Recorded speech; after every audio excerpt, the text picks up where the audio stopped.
김민자 의원입니다. 바쁘신 일정에도 오늘 토론회에 참석해 주신 모든 분들께 감사드립니다. 토론회 시작 전에 양해 말씀드리겠습니다. 경기도 정책 토론회는 코로나19 생활수칙에 따라 무관중 비대면 방식으로 진행되며 온라인 생중계로 도의회 페이스북을 통해 참여하실 수 있습니다. 토론장에 계신 모든 분들은 다시 한번 마스크 제대로 착용됐는지 점검해 주시기 바랍니다. 온라인 생중계 전에 우리 본격적인 토론회 전에 기념 촬영 먼저 하고 시작하는 걸로 하겠습니다. 토론자분들께서는 앞에 나와서 좀 앉아주시고 내빈들께서는 뒤에 서서 오늘 토론회 전에 촬영 먼저 하고 진행하는 걸로 그렇게 하겠습니다.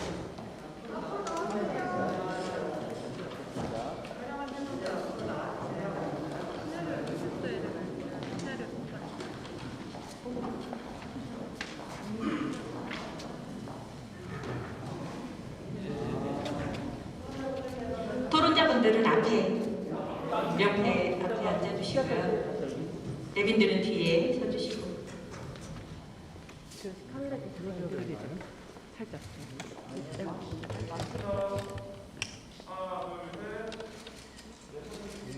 띄워줘야 되겠네.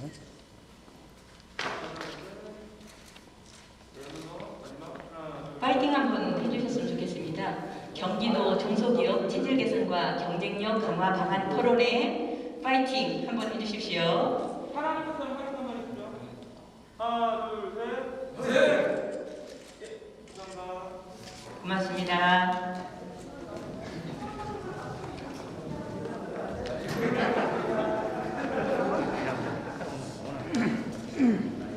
고맙습니다. 자리 정돈해 주십시오.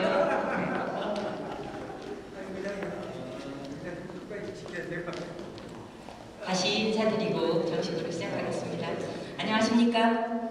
2020년 하반기 경기도 정책토론 대축제 경기도 중소기업 체질 개선과 경쟁력 강화 방안 정책 토론회 일부 진행을 맡은 경기도의회 경제노동위원회 소속 신민자 의원입니다. 반갑습니다. 오늘 토론회는 2020년 하반기 경기도와 경기도의회 정책 토론 대축제 11번째 시간입니다. 경기도와 경기도의회가 함께 주최하고 경기도 소통협치국이 주관하는 토론회입니다. 경기도 정책 토론회는 코로나19 생활수칙에 따라 무관중 비대면 방식으로 진행되며 경기도의회 페이스북을 통해 라이브로 실시간 생중계됩니다. 페이스북에 댓글로 의견이나 질문을 주시면 토론 후 답변 드리도록 하겠습니다. 많은 참여 부탁드립니다. 먼저 국민의례를 하겠습니다. 모두 전면에 국기를 향해 일어서 주시기 바랍니다. 국기에 대하여 경례.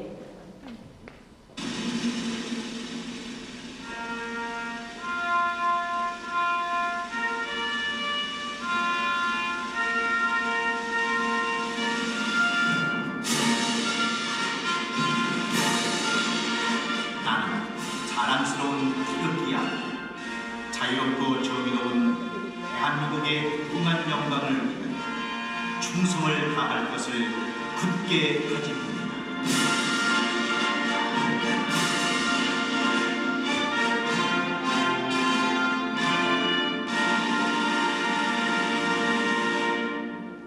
바로 이하 국민의례 절차는 생략하겠습니다. 모두 자리에 앉아주시기 바랍니다. 바쁘신 중에도 많은 분들이 참석해 주셨는데요. 먼저 참석하신 내빈들을 소개하는 순서를 갖겠습니다. 예정에는 우리 경기도의회 의장님, 대표님 모두 참석해 주시는 걸로 되어 있었는데 갑자기 바쁜 일정이 들어와서 오늘은 참석을 못 하셨습니다. 소개해드리겠습니다. 순서는 제가 그냥 받은 순서대로 소개하는 걸로 하겠습니다. 시흥시의회 박춘호 의장님 참석해 주셨습니다.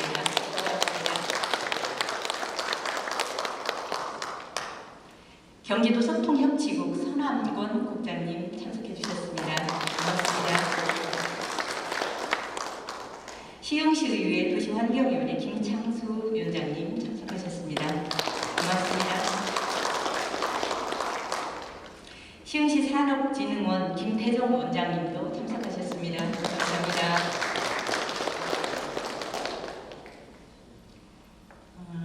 많이들 오셨는데요.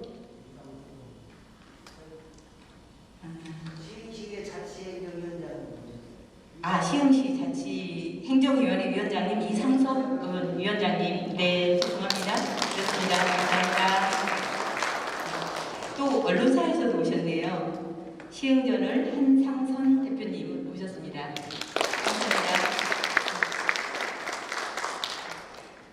빠지신 내빈들은 우리 좌장이신 김종배 의원님께서 차차 소개해 드리는 걸로 하고 인사 말씀을 듣겠습니다. 먼저 시흥시의회 박춘호 의장님께서 축사를 해주셔야 될 것 같습니다. 시흥시 박춘호 의장님 축사 부탁드립니다.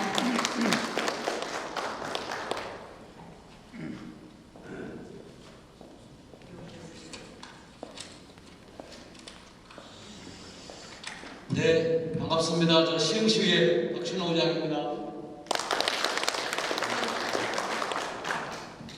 먼저 코로나19로 이렇게 어려움 속에서도 우리 경기도의회가 공동 주관하는 우리 경기도 중소기업 체질 개선 체질 개선과 경쟁력 강화 방안에 대한 정책 토론회 진심으로 축하드리고 또 우리 토론회 준비하신 김종배 의원님 또 관계자분들께도 감사의 인사를 올립니다. 우리 자료를 보면 최근에 경기도가 중소기업의 그 사업체 수가 증가는 하고 있습니다. 그러나 10인 미만의 소규모 영세 업체들이고 이분들의 또 기술 수준이 또 다른 지역에 비해서 상당히 낮은 것으로 이렇게 조사가 나왔다고 합니다. 또 우리 시흥 스마트 허브에는 약 한 12,194개 정도의 중소업체가 있는데 약 또 근로자 수는 약 한 12만 명 정도가 되는 우리나라의 3대 중소기업의 국가산업단지입니다. 그래서 저희들이 중앙정부로부터 그 산업단지 고도화 사업이라든가 노산업단지 재생 사업을 통해서 많은 부분들이 추진되고 있지만 또 기초지방자치단체가 할 수 있는 범위는 제한적입니다. 또 더군다나 코로나19로 많은 분들이 어려움을 호소하고 있는 게 현재 실정인 거죠. 오늘 토론회를 통해서 좀 더 심도 있는 이런 부분들이 많이 표출돼야 되지 않을까 그런 생각을 하고 또 시흥시나 또 경기도 전국의 이 지방자치단체에서도 각 지역의 지자체가 이렇게 같이 협력할 수 있는 이런 방안들이 함께 모색됐으면 하는 바람입니다.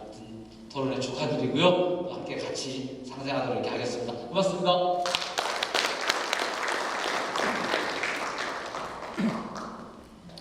다음은 우리 이번 토론회를 주관하고 있는 우리 경기도의 소통협치국 선한권 국장님 축사 부탁드립니다.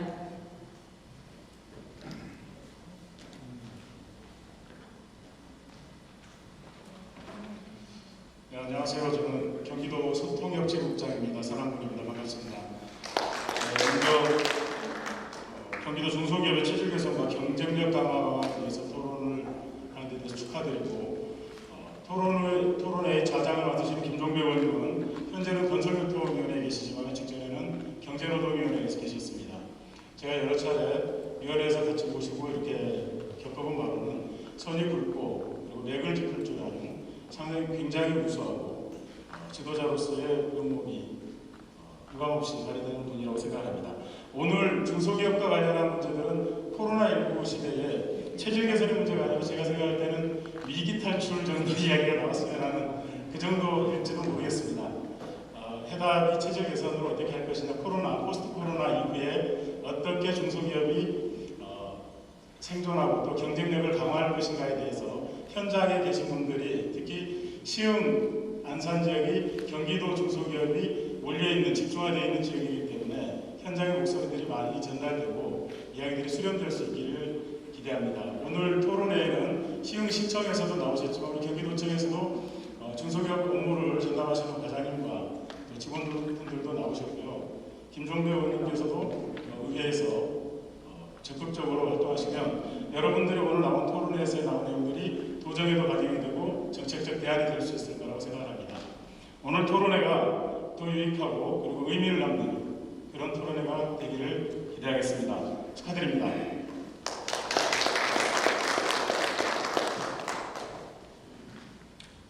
다음은 영상으로 온 축하 메시지를 보도록 하겠습니다. 저희 경기도의회 대표의원인 박근철 의원님이 영상으로 축하 메시지를 보내주셨다고 합니다. 같이 보시겠습니다. 안녕하십니까. 경기도의 더불어민주당 대표를 맡고 있는 의학 출신 박근철 의원입니다. 반갑습니다. 경기도와 경기도의회가 공동 주최하는 2020년 하반기 경기도 정책 토론회 대축제일환으로 열리는 경기도 중소기업 체질 개선과 경쟁력 강화 방안 토론회 개최를 진심으로 축하드립니다. 또한 토론회 차장을 맡으신 경기도의 김종배 의원님에게 감사의 말씀을 드립니다. 그리고 바쁘신 가운데서도 참석하여 주신 토론자분들에게도 감사의 말씀을 드립니다. 중소기업은 6만 9천여 개의 기업들이 300만 명의 노동자들을 고용하고 있어 우리나라 경제의 중추신경처럼 매우 중요한 역할을 하고 있습니다.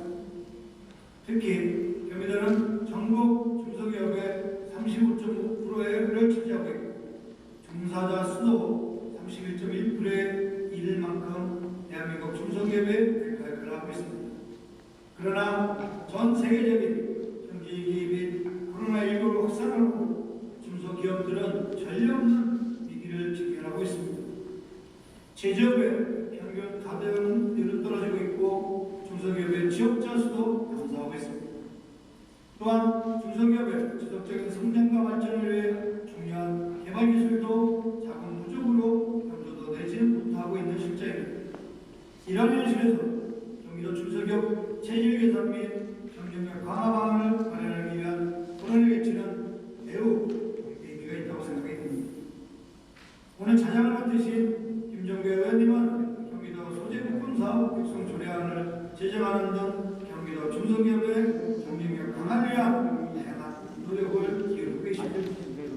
아무쪼록 오늘 토론회에서 현장 종사자 및 전문가 그리고 정책 담당자들이 현장에 모여 거래를 만들 만큼 중소기업 경쟁력 강화를 위한 좋은 대안들이 만들어지길 바랍니다. 경기도의 더불어민주당에서도 다음 좋은 대안들을 적극적으로 경기 정책으로 만들고 내년 사업에 반영하기 위해 노력할 것을 약속드립니다. 다시 한번 오늘 토론회 개최를 위해 수고하고 계신 모든 분들에게 감사의 말씀을 드리며 토론회에 참여해 주신 모든 분들에게 행복과 건강이 함께하길 기원합니다. 감사합니다.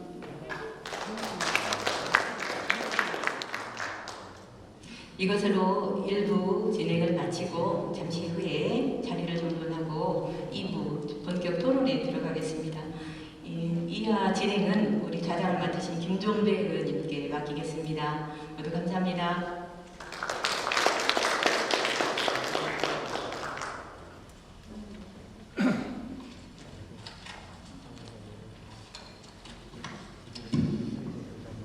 안녕하십니까. 2020년 우리 하반기 경기도와 경기도의회가 공동으로 주최하는 정책 대토론 축제 경기도 중소기업 체질 개선과 경쟁력 강화 토론회 자장을 맡은 경기도의회 건설교통위원회 소속 시험 출신 김종배 의원입니다.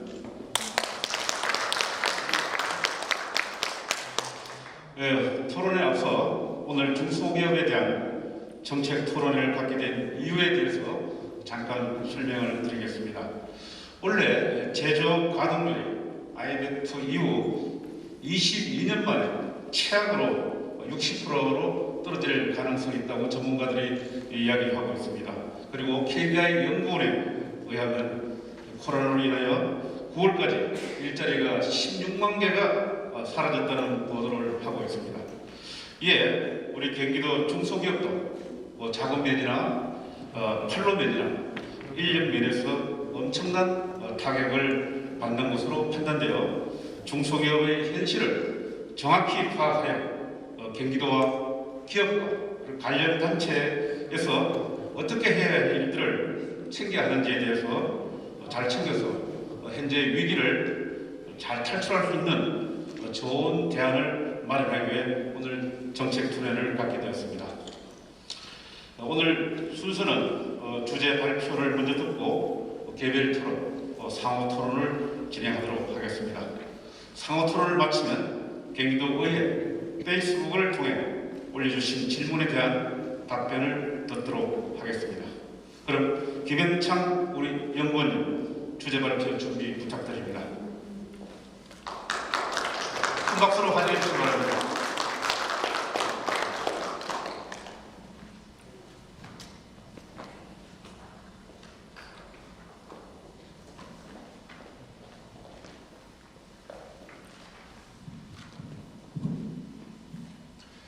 예, 방금 소개받은 경기도 경제과학진흥원 정책연구실의 김현창입니다.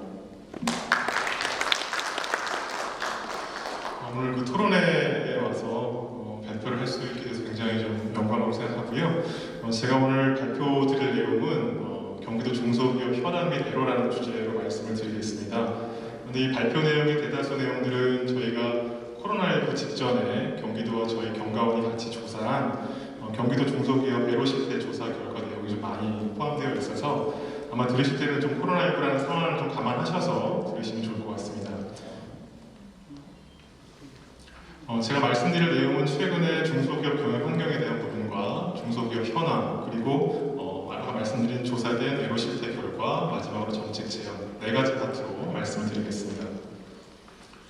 최근의 경영 환경인데요. 이건 뭐 워낙 많이 알고 계시고 언론 보도나 많은 기관에서 이제 보고서나 조사 결과를 발표했는데요. 올해 봄 3, 4월, 5월 달에 많은 기관들도 조사를 했었습니다. 중소기업이 결론적으로 굉장히 어렵다는 내용들인데 제조업에 대한 피해도 굉장히 좀 컸고요. 생각보다 물론 서비스업이 더 컸지만 제조업에 대한 영향도 굉장히 컸고 또 코로나19 확산으로 매출 감소가 가장 크게 좀 어려움을 겪고 있고 또 수출의 감소도 꽤나 많이 예상되고 있고요. 또 코로나19 사태가 지속 시에는 6개월까지밖에 못 버티겠다는 응답도 70% 정도로 차지할 정도로 굉장히 좀 위중한 상황이다라고 말씀드릴 수 있습니다. 우리나라 기업뿐만 아니라 글로벌 기업도 마찬가지입니다. OECD에서 조사한 내용인데요. 코로나19에 대한 영향 각 국별로 중소기업 대상으로 조사한 결과 많이들 힘들어하고 계십니다. 일본 같은 경우도 중소기업의 39%는 공급망 중단을 좀 경험하고 있고 26% 정도는 주문 및 판매 감소하고 있다. 독일 같은 경우도 중소기업의 62% 정도가 수익 감소를 경험하고 있다고 응답했고요. 벨기에 같은 경우도 중소기업의 75% 정도가 매출 감소를 경험하고 있다고 응답을 하고 있습니다. 미국도 예외는 아닙니다. 굉장히 많은 확진자가 발생했기 때문에 큰 타격이 있고요. 올해 1월부터 5월까지 이런 규모별로 중소기업의 근로자 수가 굉장히 크게 좀 감소를 하고 있다고 보여지고 근로시간, 근로자 수가 많이 감소하고 있습니다. 다시 국내로 좀 말씀을 드리면 아까 말씀드렸지만 제조업 평균 가동률이 올해 5월에 집계된 걸로 보면 63.3%까지 하락을 하였습니다. 이 수치는 아마 IMF 그리고 글로벌 금융위기 이후에 가장 낮은 수치라고 할 수 있고 물론 최근에 반등에 대한 예상이 되고 있지만 여전히 굉장히 낮은 수치다라고 말씀드릴 수 있습니다. 취업자 수 또한 감소를 하였습니다. 감소를 하고 있습니다. 300인 미만 중소기업이 아래 그래프고요. 위에 있는 그래프가 300인 이상 기업들인데 300인 이상 기업에서는 크게 영향을 받지 않은 것 같습니다. 여전히 증가를 하고 있지만 300인 미만 중소기업에서 취업자 수가 전년 대비해서 감소를 하고 있고 현재 7개월 계속 연속으로 감소를 하고 있고 최근의 수치인 9월 수치를 보면 약 43만 명 정도가 전년 대비해서 감소했다라고 나타나고 있습니다. 다만 수출은 조금 좋아진 상황입니다. 중소기업의 수출 보시면 이 위에 있는 그래프가 중소기업에 대한 부분인데요. 2분기에 수출이 전년 대비해서 13.5%로 감소하였지만 3분기에는 증가를 하였습니다. 다만 이러한 것에는 아마 이런 비대면 6대 품목이라든지 K 방역 제품의 수출 호조에 기인한 것으로 저희가 분석을 하고 있습니다. 다음 파트에서는 중소기업 현황에 대한 부분을 좀 개략적으로 말씀드리겠는데요. 우선은 중소기업 사업체 수입니다. 이 데이터들은 우리 경기도의 10인 이상 제조업 한정에서 10인 이상의 제조 중소기업 수치인데요. 2018년 24,000개 경기도에 투자가 있습니다. 전국 대비해서 한 35% 정도를 차지하고 있고요. 최근에 5년간의 증가 추이를 보면 전국에 비교해서 경기도가 조금 더 많이 증가하고 있다고 볼 수 있습니다. 마찬가지로 종사자 수도 증가하고 있는데요. 2018년에 10인 이상 제조 중소기업의 경기도 종사자는 한 98만 명 정도가 있고요. 전국이 한 31% 정도를 차지하고 있고 최근 5년간의 증가 추이 또한 전국보다는 좀 더 높게 증가하고 있는 것으로 나타났습니다. 제조업의 세부, 중분류 세부 업종들을 보면 주로 경기도에 많이 위치하고 있는 것들이 아마 기타 기계나 고무 플라스틱, 금속, 잘 보이진 않겠지만 그 식료품 이런 것들이 좀 많이 현재 업종 분포를 하고 있고요. 또 최근에 그 사업체 수 기준으로 증가율이 높은 업종을 보면 의료용 물질, 의약품, 가구, 식료품 이런 것들이 좀 최근에 많이 증가를 하였고 전국과 비교해서 전국 대비해서 사업체 수 비중이 높은 업종을 보면 가구나 전자부품, 컴퓨터, 펄프, 종이 이런 것들이 좀 차지하고 있었습니다. 다만 그 경기도에서는 최근 사업체 수가 증가하고 종사자 수가 증가하고 전국 대비해서 30% 이상을 차지하고 있는 양적인 성장을 하였지만 생태계에 약간 우려스러운 부분도 없지 않아 있습니다.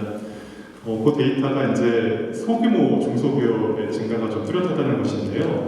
10인 미만, 그러니까 1인에서 9인 기업이 좀 증가세가 좀 뚜렷하다라고 좀 보여지고 있습니다. 이 오른쪽에 있는 그래프가 제조업을 본 것이고요. 경기도의 제조업 종사자 규모별 사업체 수의 연간 2010년 이후의 증가 추이인데 위에 있는 그래프가 10인 미만의 제조 중소기업입니다. 밑에 있는 그래프는 10인에서 49인 제조 중소기업이어서 일반으로 봐도 뚜렷하게 10인 미만의 기업들이 좀 증가세가 뚜렷하고 그런 증가세는 평균과 비교해서도 꽤 높다라고 저희가 보고 있습니다.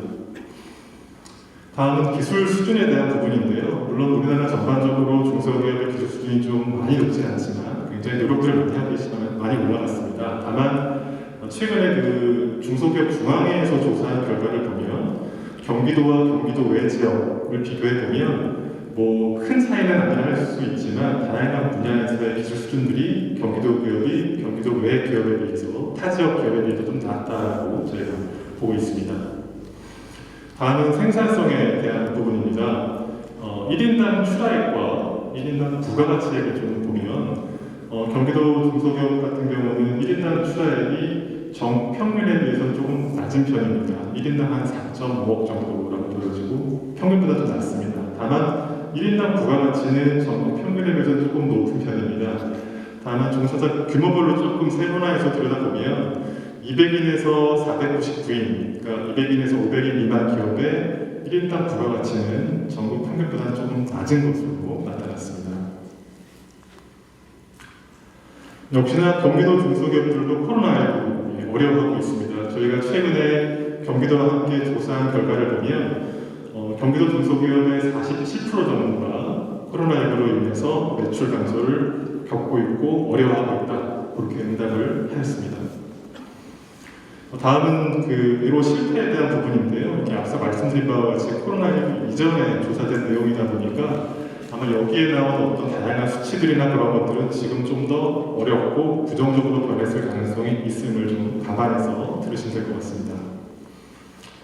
첫 번째는 그 조사 대상 기업들 대상으로 그 매출 전망에 대해서 물어봤는데요. 매출은 전년과 동일할 것이다. 그러니까 최소한 늘어나진 않는다라는 전망이 굉장히 많았습니다. 저희가 이러한 조사를 2012년도에도 조사하였는데요. 그때보다도 전년과 동일할 것이라는 전망이 좀 늘어났습니다. 그래서 2012년과 비교하면 매출 전망이 그렇게 좋아지진 않았다라고 좀 보여지고요. 아마 이런 것들은 코로나19로 인해서 좀 더 어려워졌을 가능성이 충분히 높습니다. 이런 매출에 영향을 주는 요인은 긍정, 부정 요인 둘 다 동일하게 내수에 대한 부분이었습니다. 내수 확대가 매출에 긍정적 영향을 가장 주고 있고 또 부정적 영향 요인 또한 내수 감소라고 응답을 하였습니다. 다음은 경영상의 애로를 물어봤는데요. 아마 많은 분들이 당연히 공감하시고 아실 겁니다. 가장 어려운 게 가장 큰 경영상의 애로는 판로 개척이라고 응답을 하였고요. 두 번째는 자금에 대한 부분, 세 번째는 인력. 그래서 대표적인 경영상의 애로는 판로 자금 인력으로 요약된다고 말씀드릴 수 있습니다. 이러한 경영상의 애로를 해결하기 위해서 어떠한 것들을 좀 노력하고 있는지 물어봤을 때 가장 노력하고 있는 중점적인 경영 계획으로는 국내 판로 개척으로 나타났습니다. 우리 분야별로 기업 자사의 기술 경쟁력 수준을 좀 평가해달라고 이제 저희 조사를 하였는데요. 상대적으로 가장 높게 나타나는 것이 기술 경쟁력 분야이고요. 두 번째는 품질 경쟁력. 가장 좀 취약하고 자신 없는 역량에 있어서는 수출이라고 응답을 하였습니다. 하반기 채용, 이거는 작년도 19년에 한정된 얘기인데요. 하반기 채용 계획에 대해서 물어봤을 때 채용 계획이 없다라고 응답한 것이 한 80% 이상이었고요. 이 수치는 2012년과 비교해도 굉장히 많이 증가를 하였고 채용 계획이 없다라고 한 이유로는 이제 경기 전망이 불투명해서라고 응답을 하였는데 아마 이 수치는 지금 조사해보면 굉장히 높게 더 올라갔을 가능성이 높습니다. 인력 채용상의 애로를 물어봤습니다. 가장 어려워하는 부분이 중소기업은 미래 비전이 없다, 이런 어떤 사회적인 부정적 인식 때문에 채용이 어렵다라고 응답한 기업이 가장 많고요. 두 번째로는 상대적으로 열악한 근무 환경, 그다음에 복리 후생에 대한 부분, 이 세 가지를 가장 좀 기업들이 어려워하고 계셨습니다. 이러한 인력 채용 애로를 해소하기 위해서 어떤 분야를 노력하느냐 저희가 좀 물어봤는데요. 첫 번째로는 근무 조건을 개선하고 있다라는 응답이 가장 많았고요. 두 번째는 리크루팅을 강화하고 있다라는 응답이었는데 다만 이런 리크루팅을 강화한다는 응답은 2012년과 비교하면 굉장히 많은 수치가 증가해서 많은 기업들이 지금 근무 환경 조건도 개선하고 있지만 리크루팅에 대한 노력도 많이 하고 있다고 보여주고 있습니다. 인력 채용과 관련한 정책 수요를 조사를 하였는데요. 가장 많은 정책 수요로는 고용정보 같은 이런 제공, 고용정보 제공이라든지 이런 재발 인프라 확대가 좀 필요하지 않겠나라고 응답을 많이 주셨습니다. 다음은 수출에 대한 부분인데요. 아까 말씀드렸지만 수출은 우리 도내 중소기업들이 가장 어려워하는 그런 분야 중에 하나입니다. 그래서 이런 수출에 있어서 어려움을 해소하기 위해서 어떤 노력들을 하는지 물어봤을 때 가장 많은 응답으로는 이런 바이어 바이어링이나 전시회참과 같은 해외 판로 개척을 하고 있다라는 응답이 가장 높은 것으로 나타났고 이런 수치는 2012년과 비교해도 굉장히 많이 증가한 것으로 보여졌습니다. 수출 정책에 있어서 어떤 것들이 필요한지를 물어봤을 때 이런 무역 금융에 대한 부분도 굉장히 많았고요. 두 번째로는 어떤 수출 정보에 대한 제공이나 어떤 해외 거점들 이런 인프라에 대한 게 좀 필요하지 않겠나라고 응답한 수치가 굉장히 많았습니다. 다음은 기술 개발, 혁신에 관련된 내용인데요. 역시나 기술 개발에서 가장 어려워하는 부분은 기술 개발 자금에 대한 부분이었습니다. 굉장히 수치가 높았고요. 두 번째로는 기술 개발의 역량이 좀 부족해서 어렵다, 그런 부분들. 그 다음에 기술 개발의 성과를 사업화하기 어렵다. 이런 세 가지 답변으로 좀 요약을 드릴 수 있을 것 같습니다. 이런 기술 개발 애로를 해소하기 위해서 가장 중소기업들이 많이 하고 있는 노력은 정부나 지자체의 기술 개발 관련된 지원 제도를 활용하려고 노력하고 있다. 이 응답이 굉장히 많았습니다. 두 번째로는 내부 인력을 교육시켜서 업그레이드하는 부분들, 그 다음에 전문적인 인력을 확보하는 노력들, 이런 것들을 많이 응답을 주셨습니다. 마찬가지로 그 기술개발 정책 수요에 대해서는 자금이 어려웠던 만큼 기술개발 자금에 대한 정책 수요가 월등하게 다른 거에 비해서 굉장히 높게 나타난 점을 볼 수 있습니다. 혁신 활동에 있어서는 여전히 많은 중소기업들이 제품 혁신에 대한 노력들을 가장 많이 하고 계셨고요. 상대적으로 공정혁신이나 마케팅, 조직 혁신에 대한 부분은 조금 상대적으로 덜 하고 있는 것으로 저희가 나타났습니다. 다음은 4차 산업혁명에 대한 대응 부분인데요. 이것도 뭐 많이 알고 계시겠지만 여전히 많은 중소기업들이 어려워하고 있는 부분이고 조사한 결과로는 80% 정도의 중소기업들이 4차 산업혁명에 대해서 제대로 대응하지 못하고 있는 것으로 나타났습니다. 또 4차 산업혁명과 관련된 다양한 기술들, 뭐 스마트 팩토리나 뭐 블록체인이나 드론 이런 다양한 기술들이 있어서도 여전히 활용을 못하고 있고 아직도 검토조차도 못하는 기업들이 많은 것으로 저희가 나타났습니다. 4차 산업혁명 대응과 관련해서는 기업 수준, 좀 특성에 맞는 좀 맞춤형 지원이 필요하겠다는 말이 가장 많았고요. 또 이 분야에 있어서 신산업이나 신기술에 필요한 R&D 자금 이런 것들에 대한 수요도 많은 것으로 나타났습니다. 마지막으로 저희가 정책 지원을 좀 여기까지 드리고자 하는데요. 우선 자금에 대한 부분은 항상 여전히 좀 많이 어려워하는 숙제인 것 같습니다. 그래서 특히나 최근에 코로나19 때문에 더 어려워하는 기업들이 많기 때문에 코로나19로 어려움을 겪는 중소기업 대상으로 좀 집중적인 정책 자금 지원은 당연히 필요할 것으로 생각이 되어지고요. 중장기적으로는 향후 어떤 그 성장성이 높은 중소기업이라든지 4차 산업혁명 대응이 좀 어려워하거나 필요한 기업들을 좀 선별해서 정책 작업을 확대하는 방안도 제가 검토해 볼 수 있을 것 같습니다. 다음은 수출인데요. 수출은 또 그 중소기업이 굉장히 어려워하는 부분 중에 하나이고 많이 노력을 하고 있지만 사실은 자체적인 역량으로 부족한 부분이 많기 때문에 어떤 정부나 경기도 차원에서 수출 인프라, 가령 네트워크라든지 해외 네트워크라든지 해외 시장 정보 제공이라든지 해외 바이어 발굴과 전시회 이런 것들을 좀 지금까지 지원을 하고 계시지만 계속적으로 유지하고 강화할 필요가 있겠다.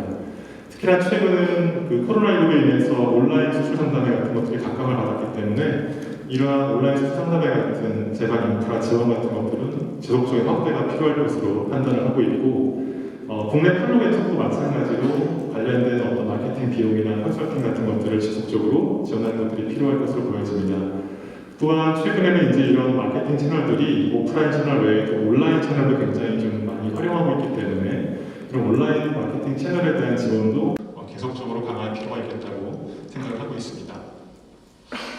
다음은 R&D에 대한 부분인데요. 역시나 이 부분은 그 아까도 말씀드렸지만 자금에 대한 수요가 굉장히 많기 때문에 경기도도 물론 기술개발 사업을 통해서 R&D 자금을 계속 지원하고 있고 이러한 것들을 지속적으로 확대하는 방안들 또 최근에 저희가 일본 수출 규제에 대응해서 경기도의 그 소재용품 장비 R&D 같은 것들도 하고 계신데 이런 것들도 계속 유지하고 강화할 필요가 있겠다는 판단을 하고 있고 또 지금은 기업 자체적인 단독의 R&D 개발보다는 산학 협력을 통한 R&D가 굉장히 중요한데 다만 그런 것들이 굉장히 좀 많이 어려워하는 부분인 것 같습니다. 그래서 산학협력 R&D를 어떻게 활성화할 것인지에 대한 좀 방안도 검토가 좀 중요할 것 같습니다.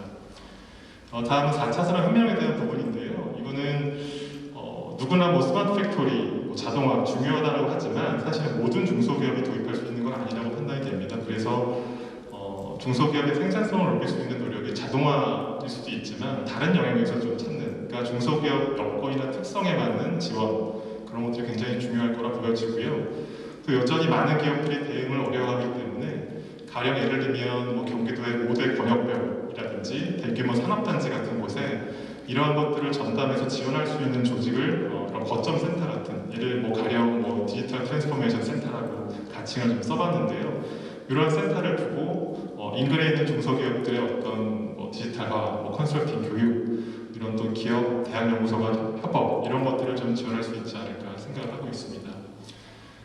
다음은 인력에 대한 부분인데 여전히 그 인력도 많이 어려워하는 부분이고 인력 같은 경우는 중소기업에 대한 부정적 인식이 굉장히 좀 많이 팽배해 있기 때문에 그런 것들을 좀 완화할 수 있는 노력들이 좀 중요할 것 같고요.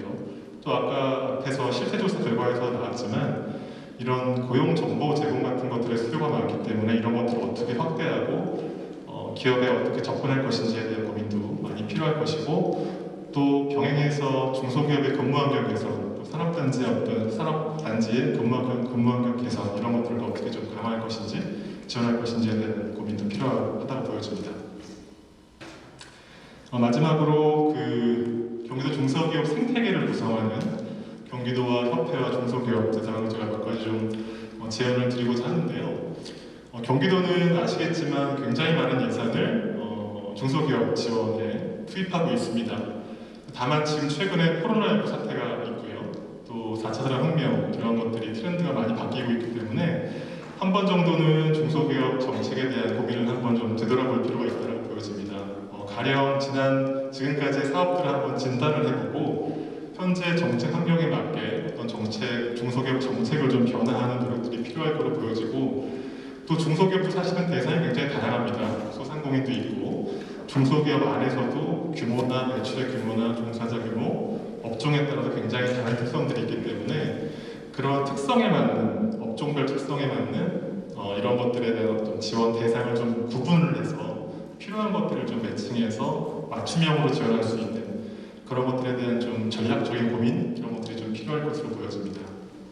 두 번째는 협회에 대한 부분인데요. 협회는 당연히 중소기업 간의 네트워크가 핵심이죠. 그런 것들을 계속적으로 하시면 좋을 것 같고, 또 이것도 지금 현재 굉장히 많이 하고 계시는 노력이겠지만은 규제 개선에 대한 부분에서 중요한 역할을 좀 하실 수 있을 거라 생각됩니다. 지금도 물론 많이 하고 계시고요. 그래서 특히나 이런 신산업이나 신기술에 있어서 규제 개선 중요하기 때문에 협회 차원에서의 그런 것들을 발굴하고 정부나 지자체에 건의하는 역할들, 이런 것들이 좀 중요할 것으로 보여집니다. 중소기업에 대해서는 생산성에 대한 부분을 좀 말씀을 드리고 싶은데요. 아까도 앞서 말씀드렸지만 1인당 출하액이나 부가가치가 그렇게 높진 않다라고 좀 보여져서 이런 것들을 좀 자체적으로 생산성을 높일 수 있는 활동들, 전통적인 산적 OS라든지 또는 엮어야 된다면 자동화, 이런 것들을 한번 좀 고민해 볼 수 있지 않을까 생각을 합니다. 이상으로 제가 드리는 발표를 여기서 마치겠습니다. 감사합니다.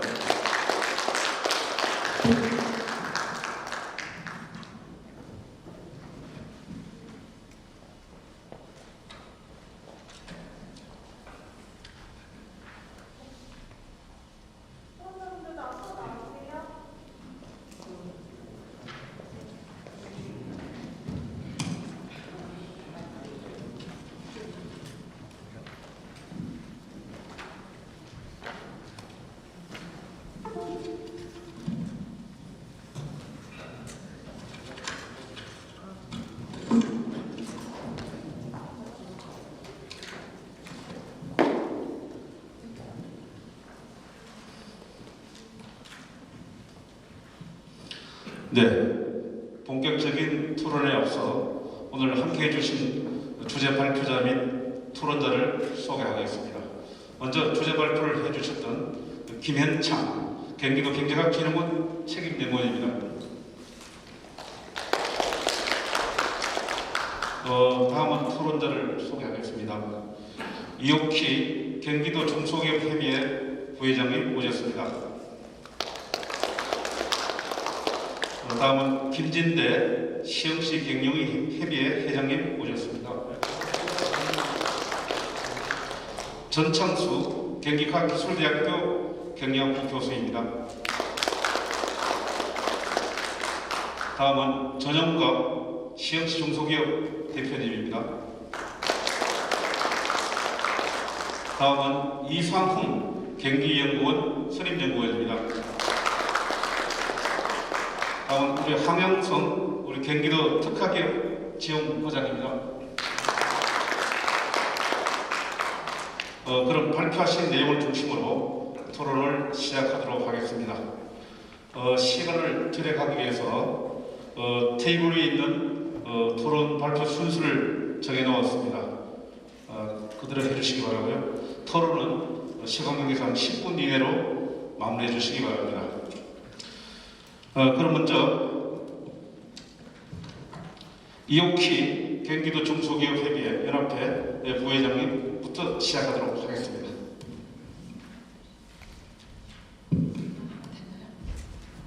예, 반갑습니다.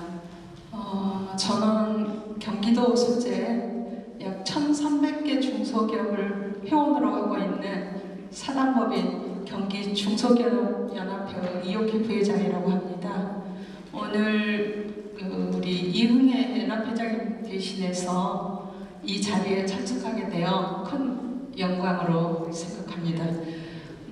먼저 발표 자료에 의하면 경기도 중소기업 사업체 비중은 전국의 3분의 1 이상이 경기도 내에 소재하고 있기 때문에 경기도 중소기업 경쟁력과 발전이 곧 대한민국 경쟁력 발전에 직결된다고 생각을 합니다. 그러나 지금 코로나19로 인해서 어느 때보다 심각한 위기 상황에 처해 있고요. 국내외 시장이 완전히 얼어붙었고 코로나19 이전에도 세계 시장의 무역 보호주의 및 미중 갈등, 일본의 수출 규제 등으로 힘든 시간을 보내고 있었는데 코로나19로 인해 그 어려움이 훨씬 가중된 상황입니다. 그 중소기업 중앙회 자료를 보면 작년 대비 중소기업의 매출 및 수출이 큰 폭으로 감소가 예상되고 있습니다. 또한 코로나19로 버텨낼 수 있는 기간도 한 달이나 또는 3개월 정도 하루하루가 살얼음판을 걷고 있습니다. 그래서 저는 첫 번째로 자금 지원 부분에 대해서 말씀드리고자 합니다. 중소기업의 경우 매출 감소로 인해 신규 채용은 꿈도 꿀 수 없는 상황이고 또 신산업 진출을 위한 연구 개발에도 상당한 부담을 갖고 있습니다. 물론 지자체에서 빠르게 각종 자금 지원을 통해 중소기업을 지원하고 있으나 이 역시 나중에는 우리 중소기업 부담으로 돌아올 것이 분명합니다. 경기도 내에서는 경기도 과학진흥원, 경기일자리재단, 경기 테크노파크를 비롯한 각종 경제단체들이 중소기업을 위한 지원 사업을 다양하고 활발하게 펼치고 있습니다. 이러한 지원 사업에 참여하고자 하는 기업의 수는 많은 반면에 예산의 한계로 항상 높은 경쟁률이 되기 때문에 많은 중소기업들이 지원을 삼각지대에 놓여 있는 상황입니다. 두 번째로는 연구 개발 및 판로 개척입니다. 중소기업에게 가장 필요한 정책은 직접 지원이 될 것입니다. 중소기업이 자체적으로 수행하기 어려운 연구 개발이나 디자인 개발 또는 판로 개척 등을 경기도에서 도와준다면 정말 큰 도움이 될 것입니다. 세 번째는 제품 홍보와 관련된 것입니다. KTX 역사, 지하철 등을 타보면 자기 지역만의 특산 생산품과 관광 요소 등 경제와 직결되는 사항을 중심으로 홍보를 하고 있는 걸 볼 수 있습니다. 경기도의 경우 라디오나 버스 광고 등을 볼 때 기본소득을 경기도가 실시합니다라고 정책 홍보하듯이 경기도 내의 산업의 특성을 찾아내어 그 산업의 특징을 잘 알리는 것이 매출 증대와 미래 경쟁력을 키워줄 수 있다고 생각하고 다양한 홍보에 중점을 두실 필요가 있다고 봅니다. 이 세 가지를 말씀드리면서 정말 간절하게 요청드리고자 하는 바는 경기도 소재 중소기업을 위한 경기도 예산을 매년 수준으로 유지를 해주시거나 가능하시면 예산을 확대해서 많은 중소기업이 어려움을 헤쳐나갈 수 있도록 적극 지원해 주시면 정말 감사하겠습니다. 중소기업이 살아야 일자리가 창출되고 지역경제 활성화에 도움이 될 것이라고 생각합니다. 저와 같이 경기도에서 중소기업을 경영하고 있는 많은 대표들은 항상 지역경제 활성화에 기여하고자 하는 마음을 가지고 있습니다. 경기도에서 우리 중소기업을 경제 활성화 파트너로 생각하시고 많은 지원을 아끼지 않으시면 그에 대한 보답을 할 수 있을 거라고 생각합니다. 오늘 이 소중한 자리를 만들어주신 김종배 도의원님께 진심 감사드리며 오늘의 토론회가 향후 중소기업 발전에 큰 도움이 되길 진심으로 기대합니다. 이상입니다. 감사합니다. 네, 감사합니다. 예, 이옥희 부회장님은 우리 경기도 중소기업의 어려움과 지방자치단체의 적극적인 지원 방안을 주제로 토론을 진행해 주셨습니다. 먼저 코로나19로 인해 우리 중소기업의 매출이 큰 폭으로 감소되어 있는 상황에서 예산의 한계로 지원의 사각지대에 놓인 기업들이 많다고 하였습니다. 또한 연구개발 및 판로개척 등 직접적인 지원이 있기를 희망한다는 의견을 주시고요. 그다음 제품 홍보 측면에서 우리 경기도에서 이런 산업의 특성을 찾아내어서 이 산업의 특징을 알리는 홍보에 중점을 두라는 말씀을 해주셨습니다. 하여튼 마지막으로 중소기업이 살아야 일자리가 살아남을 수 있다는 우리 이옥희 부회장님의 토론 말씀이었습니다. 우리 이옥희 부회장님에 대해서 혹시 좋은 의견이 있으신 분들은 잠깐 말씀해 주시면 좋겠습니다.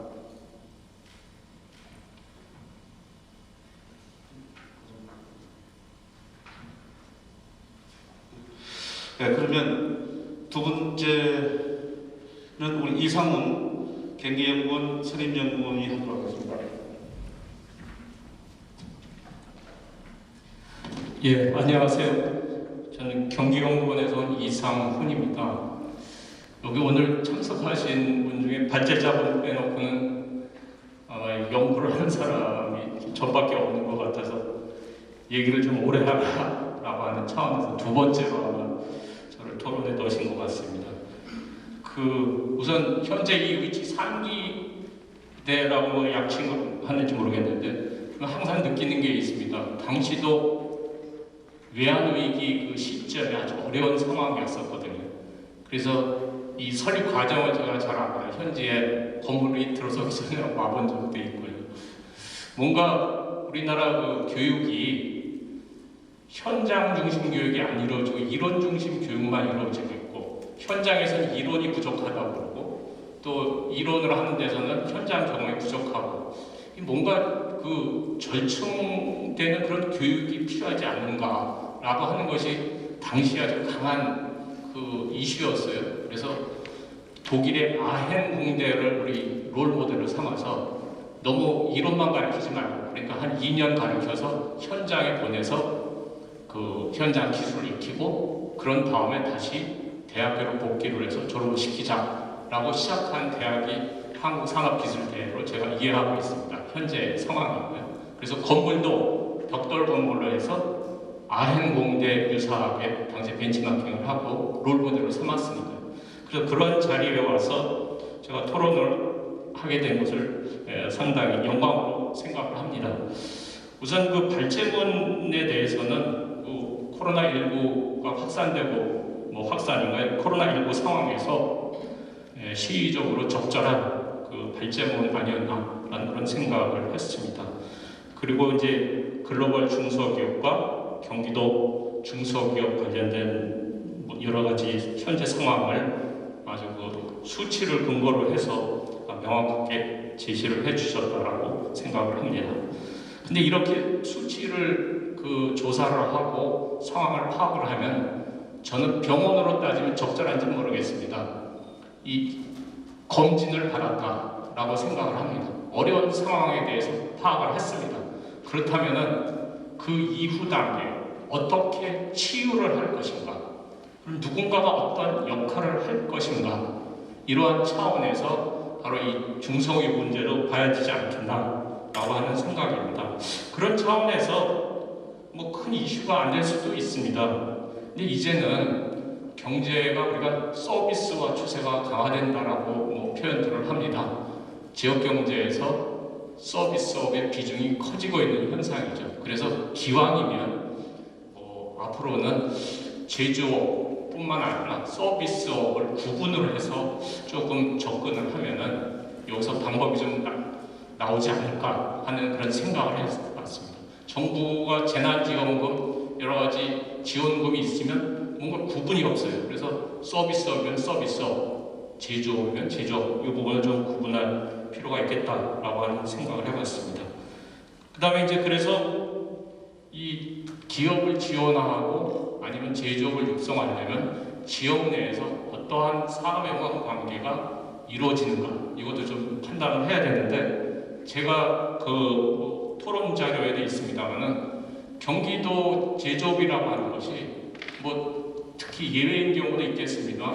대부분 선진국 또는 경기도 외 지역에서 그 부품과 원부자재 조달을 해서 경기도에서 제조 생산을 하고 부가가치를 얹히는데 그렇게 높지가 않습니다. 살짝 얹어서 다시 또 제3국, 우리보다 기술 수준이 떨어지는 뭐 베트남, 동남아, 슬로바키아 이런 지역으로 수출하는 이런 제조 구조예요. 그렇다고 한다면 부가가치 유발이 별로 지역 내에서 이루어지지 않고 대외 쪽으로 의존한 그런 상황입니다.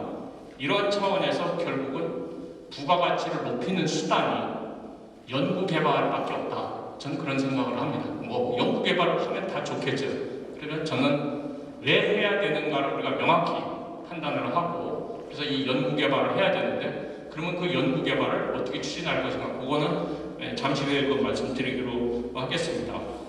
그 우선 대외 쪽으로 총투입해서 부가가치를 많이 의존한다라고 하는 것은 지역 내에서 뭔가 생산 활동이 일어나고 부가가치를 그 증대시키는 활동이 일어나야 된다라고 저는 판단을 합니다. 그렇다고 한다면 뭐 연구개발이 이루어져야 되고 기술 수준이 높아져야 되는데 여기에 뭐 제품 개발을 했든 아니면 시제품 생산을 했든 뭐 여러 가지 활동이 있었으면 이것을 한번 테스트해보는 뭐 테스트베드라는 표현을 요즘 많이 쓰던데 그런 테스트베드를 바로 경기도 지역에서 그 주 활동이 일어나도록 하는 지금까지는 제품 개발하면 국내에서 시험하고 테스트하는 걸 인정을 안 해주기 때문에 해외 뭐 네덜란드라든지 미국에 의존을 해서 거기서 한 결과를 가지고서 또 국내 그 납품 대상 기업에 또 승인을 받고 하는 과정이 있습니다. 이런 부분이 지역 내에서 일어나야 되지 않겠는가 이런 생각을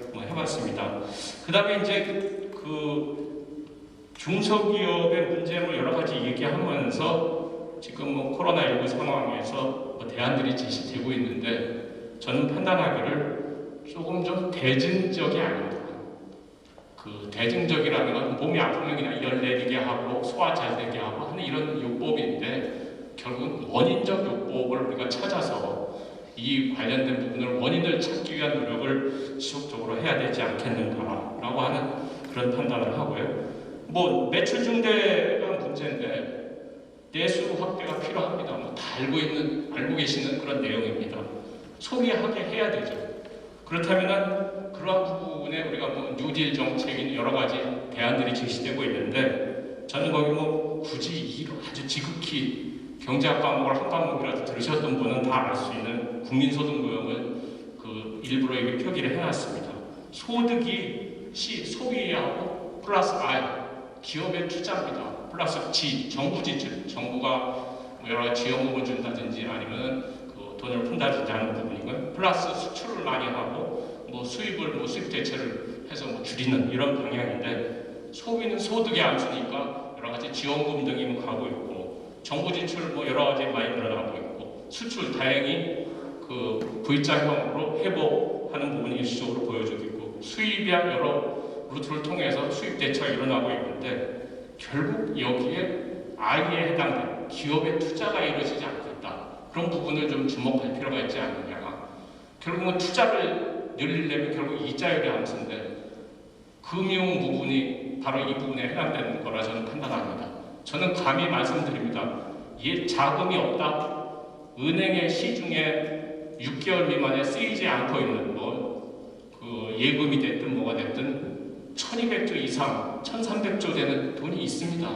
그럼 이 1300조 되는 돈을 기업이 설비가 됐든 연구개발이 됐든 투자하게 만드는 이 과정에서 그 정부의 역할, 또 지역의 경기도의 역할이 있지 않나 그런 부분을 저는 감히 말씀드리고요. 다음에는 이제 판로 문제인데요.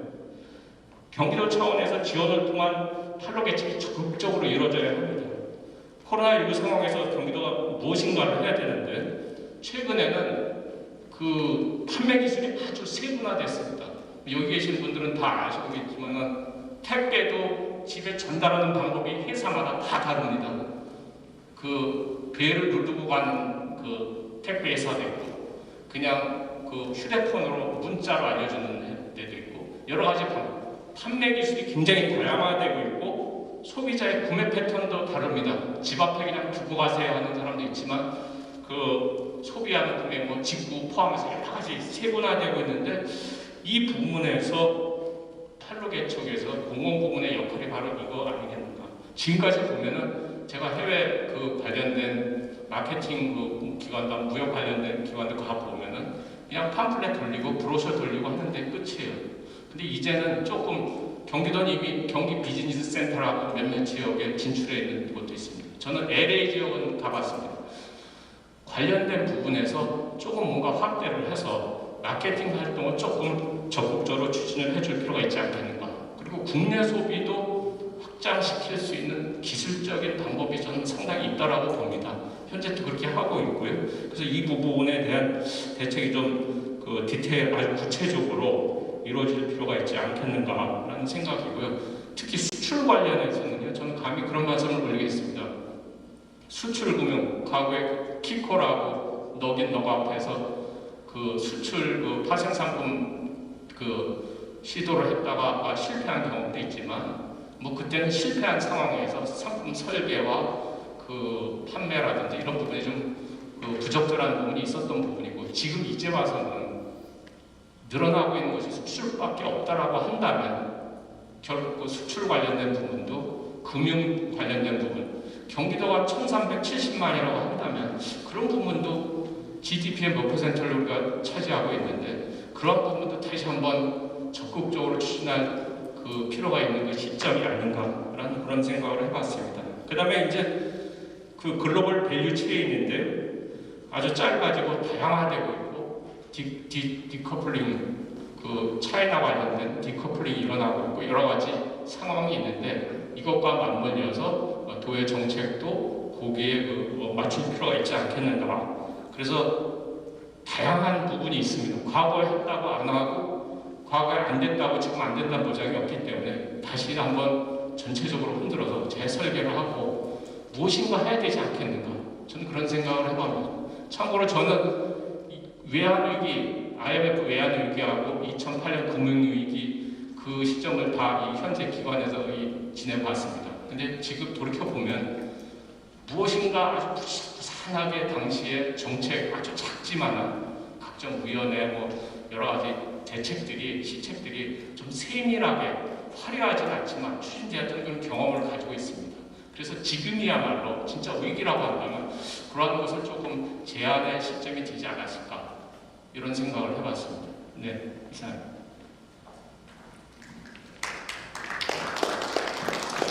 네, 이상훈 경기연구원님 수고하셨습니다. 이상훈 경기연구원님은 우리 지역 경제 구조에서 서비스업이 비중이 커지는데 제조업과 서비스업을 구분해서 중소기업 문제를 다루어야 한다는 의견을 주시고요. 특히 우리 제조 부품 조달 과정에서 낮은 부가가치로 인해서 주로 동남아 등으로 수출하는데 이 부분을 지역 산업 부가가치가 유발이 지나치게 높은 해외 의존율을 좀 완화해서 하는 방법을 연구 개발해야 된다는 말씀을 주시고요. 다음 판로 개척, 특히 해외의 판로 개척을 위해서는 경기 빈센터 등을 이용해서 활용한 대책이 필요하다. 마지막으로 코로나19 이후 우리 경기도에서 차원의 대책을 마련하자는 말씀을 주셨습니다. 다음은 우리 김진대 시흥시 경영협회 회장님 토론을 하도록 하겠습니다.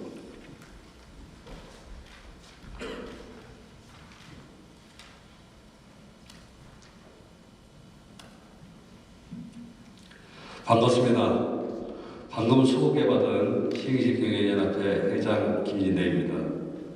오늘 저는 중소기업 체질 개선과 경쟁력 강화로 참석해 주신 우리 두 관계자 여러분들과 우리 시 관계자 여러분들 이렇게 여러분들을 보시게 되니 오늘 제가 제안하는 그 안이 이루어지리라는 큰 기대를 갖고 있습니다.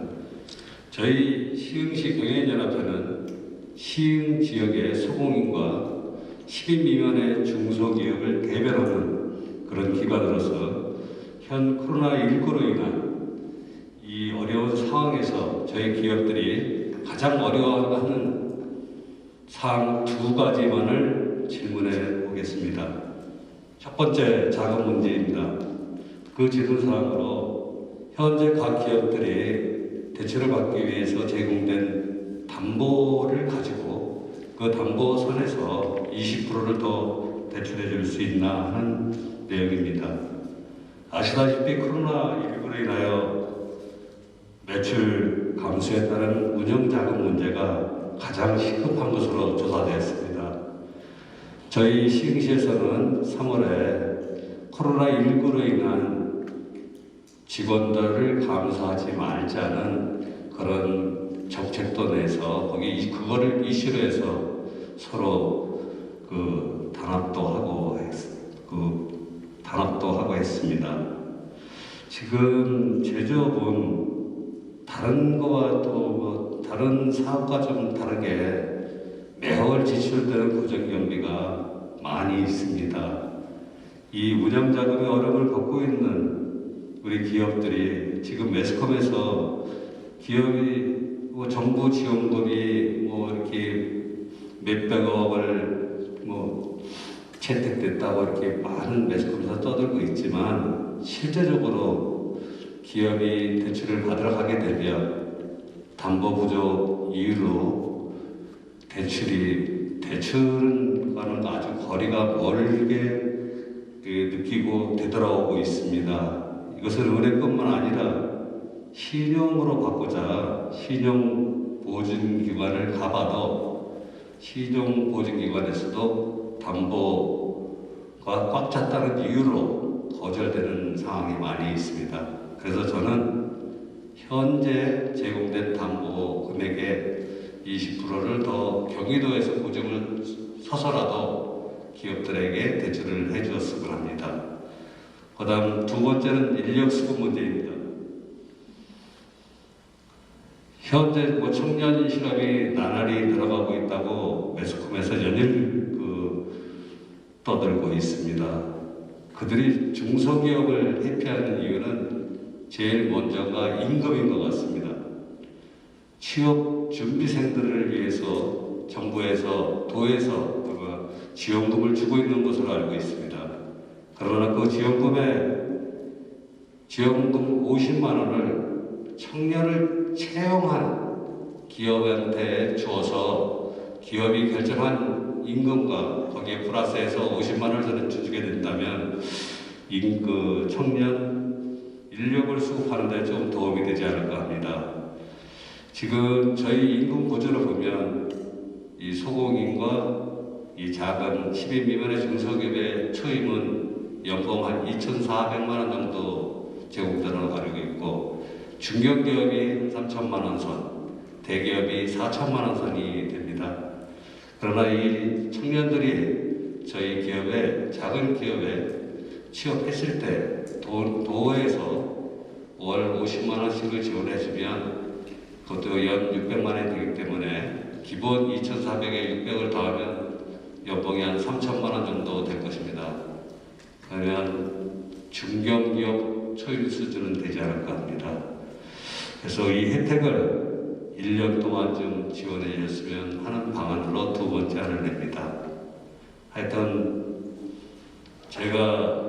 저희 기업이 또 시흥시에 제가 맡고 있는 단체에서 가장 어려워하는 대표적인 것 두 가지를 오늘 발췌해서 말씀드리고 제가 제안한 이 두 가지가 오늘 이 포스코 코로나 대응 전략을 통해서 꼭 이루어질 거라고 믿습니다. 감사합니다.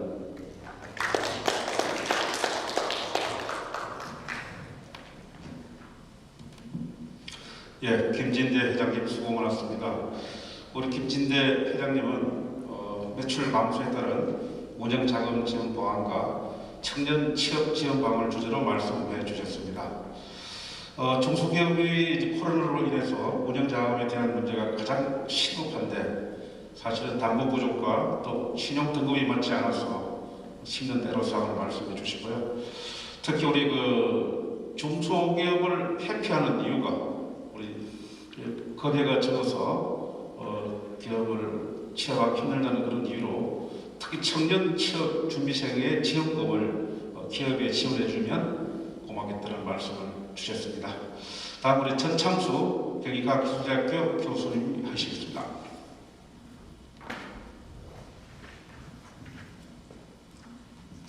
네, 반갑습니다. 전창수입니다. 오늘 이 자리에 이런 토론회를 개최하게 된 것에 대해서 저는 대단히 감사하기도 하고 또 새롭게 놀랍기도 했습니다. 아, 이제 뭐가 좀 많이 변해가고 있구나 하는 생각을 하게 됐습니다. 그럼에도 불구하고 오늘 이 자리에서 우리 정책 당국자, 또 우리 의원님, 의회의 어떤 의사결정을 경기도의 전체 정책을 결정하시는 의회 의원님께도 간곡히 몇 가지 부탁 말씀 드리고 싶습니다. 우리 경기도가 외연적으로는 대한민국의 약 3분의 1 정도 규모를 중소기업이 차지하고 있습니다. 아까 우리 김은창 연구위원님께서도 많은 이제 구체적인 중소기업의 현황과 애로에 대한 자료들을 많이 가지고 와서 잘 들었습니다만 이러한 현실에 대한 어떤 문제인식까지는 대부분 함께하고 있다고 느껴집니다.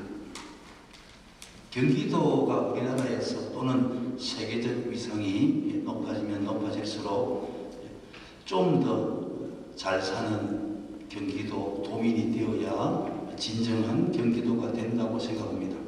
그럼에도 불구하고 경기도의 외연은 확장되고 있으나 실질적인 삶은 혹은 중소기업의 경쟁력은 크게 나아지고 있지 않다 하는 관점에서 그럼 과연 무엇이 잘못됐는가?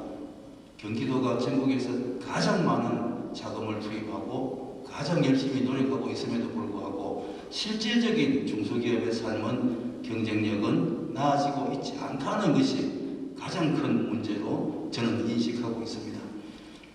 저는 이러한 문제점들에 대해서 저는 경영 부분의 컨설팅을 전공한 사람으로서 실제 중소기업과 소상공인들을 거의 매일 한두 군데 업체씩 방문하고 만나고 어떤 애로사항이나 해결 방안을 모색하는 직업을 갖고 있는 사람입니다. 우리 경기도가 여러 분야에서 인식을 같이 하고 많은 노력을 하고 있습니다만 그래도 아쉬운 점이 있다면 큰 틀에서는 우리 정책을 담당하시고 입안하시는 우리 의원님들이나 혹은 정책 당국자들에 대한 발상의 전환이 반드시 필요하다고 생각합니다. 좀 더 구체적으로 말씀드리면 지금까지 중앙정부 혹은 지방정부의 정책 혹은 특히 중소기업과 관련된 지원 육성 정책에 있어서는 정치적 목적이나 혹은 현안 중심으로 지원 중심의 아젠다를 발굴하여 정책을 공급하는 사람들의 공급자 중심의 지원 정책이 이루어지고 있는 것이 현실입니다.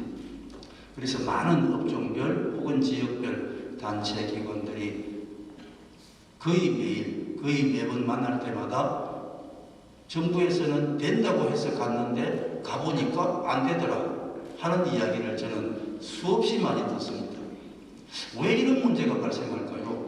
정부에서는 중소기업 살게 해준다, 경쟁력 높이게 해준다, 자금 지원해준다 라고 발표를 해서 막상 가면 당신은 어째서 안 되고 당신은 어때서 안 되고 아이고 사람이면 어째서 안 되네요.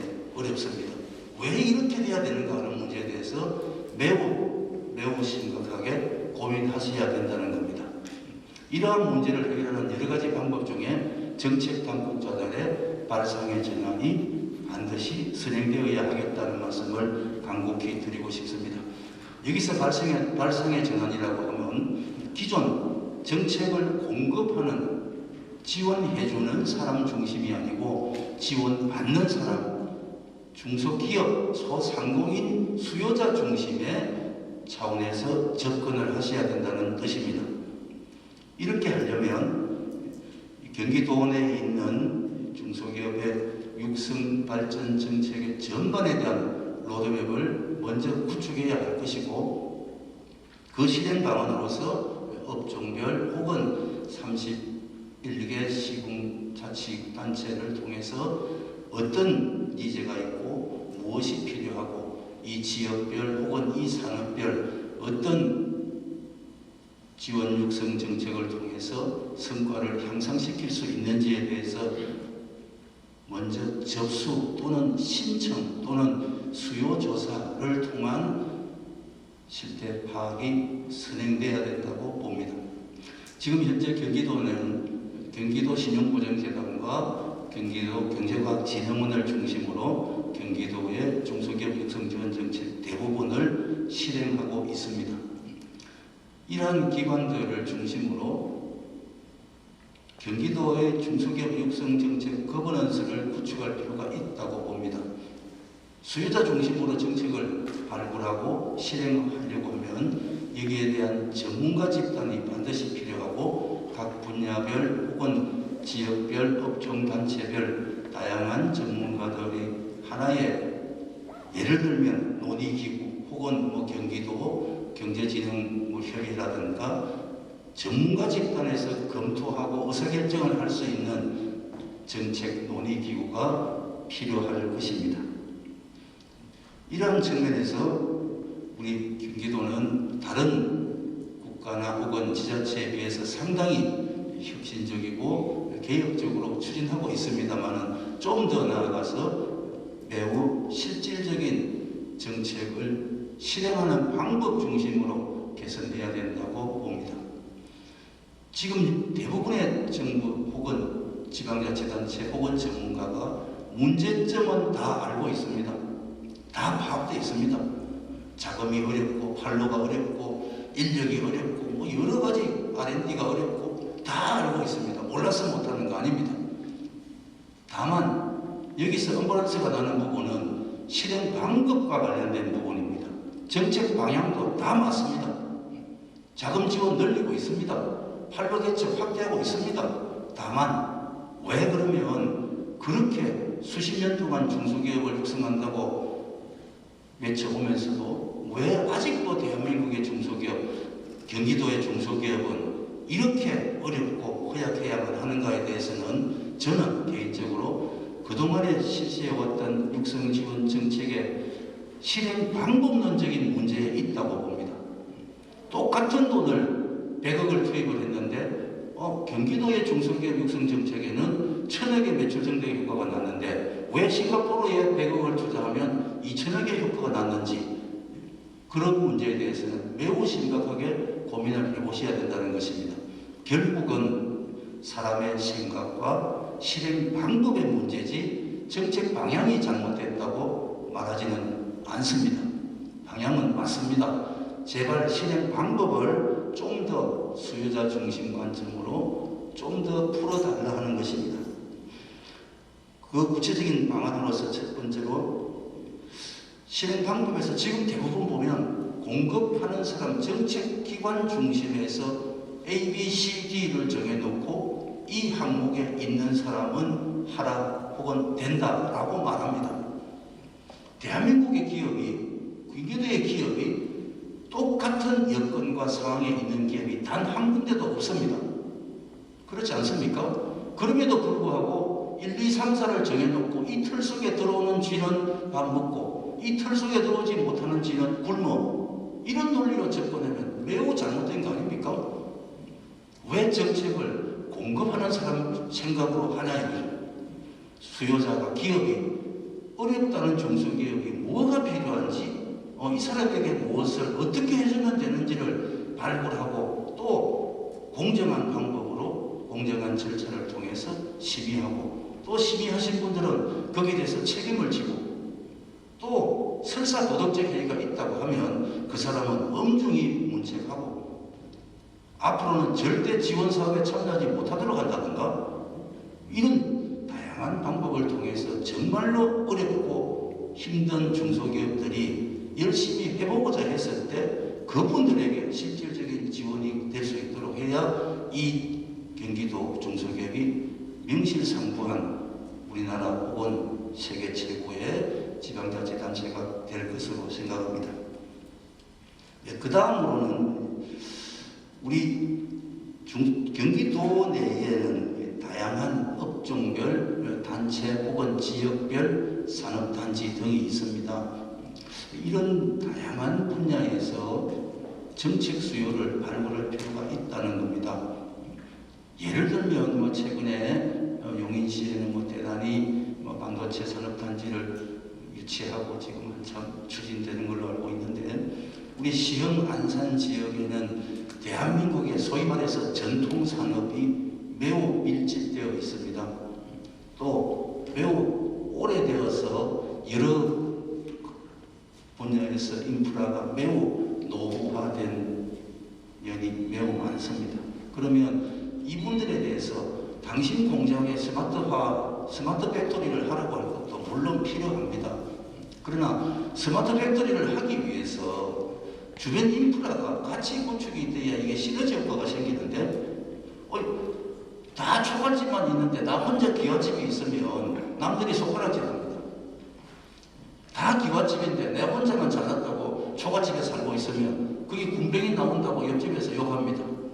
이렇게 사회가 그 지역 산업단지면 산업단지 혹은 업종별이면 업종별의 전체 경쟁력을 향상시킴으로 인해서 판로 개척은 매우 자연스럽게 이루어질 걸로 생각합니다.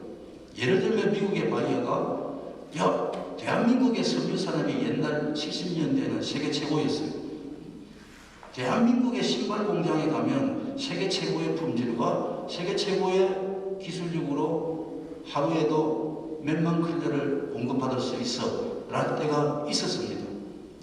오늘날 왜 대한민국의 신발 산업은 모두 다 베트남이나 중남미 지역으로 가야 할까요? 이런 것들을 고민해보면 결국은 우리가 그 당시에 대응하는 방법이 잘못됐고, 다시 최근에 대한민국의 석유 산업과 신발 산업이 재활되는 분위기로 돌아오는 여러 가지 근거가 이런 점에 있다고 저는 느껴집니다.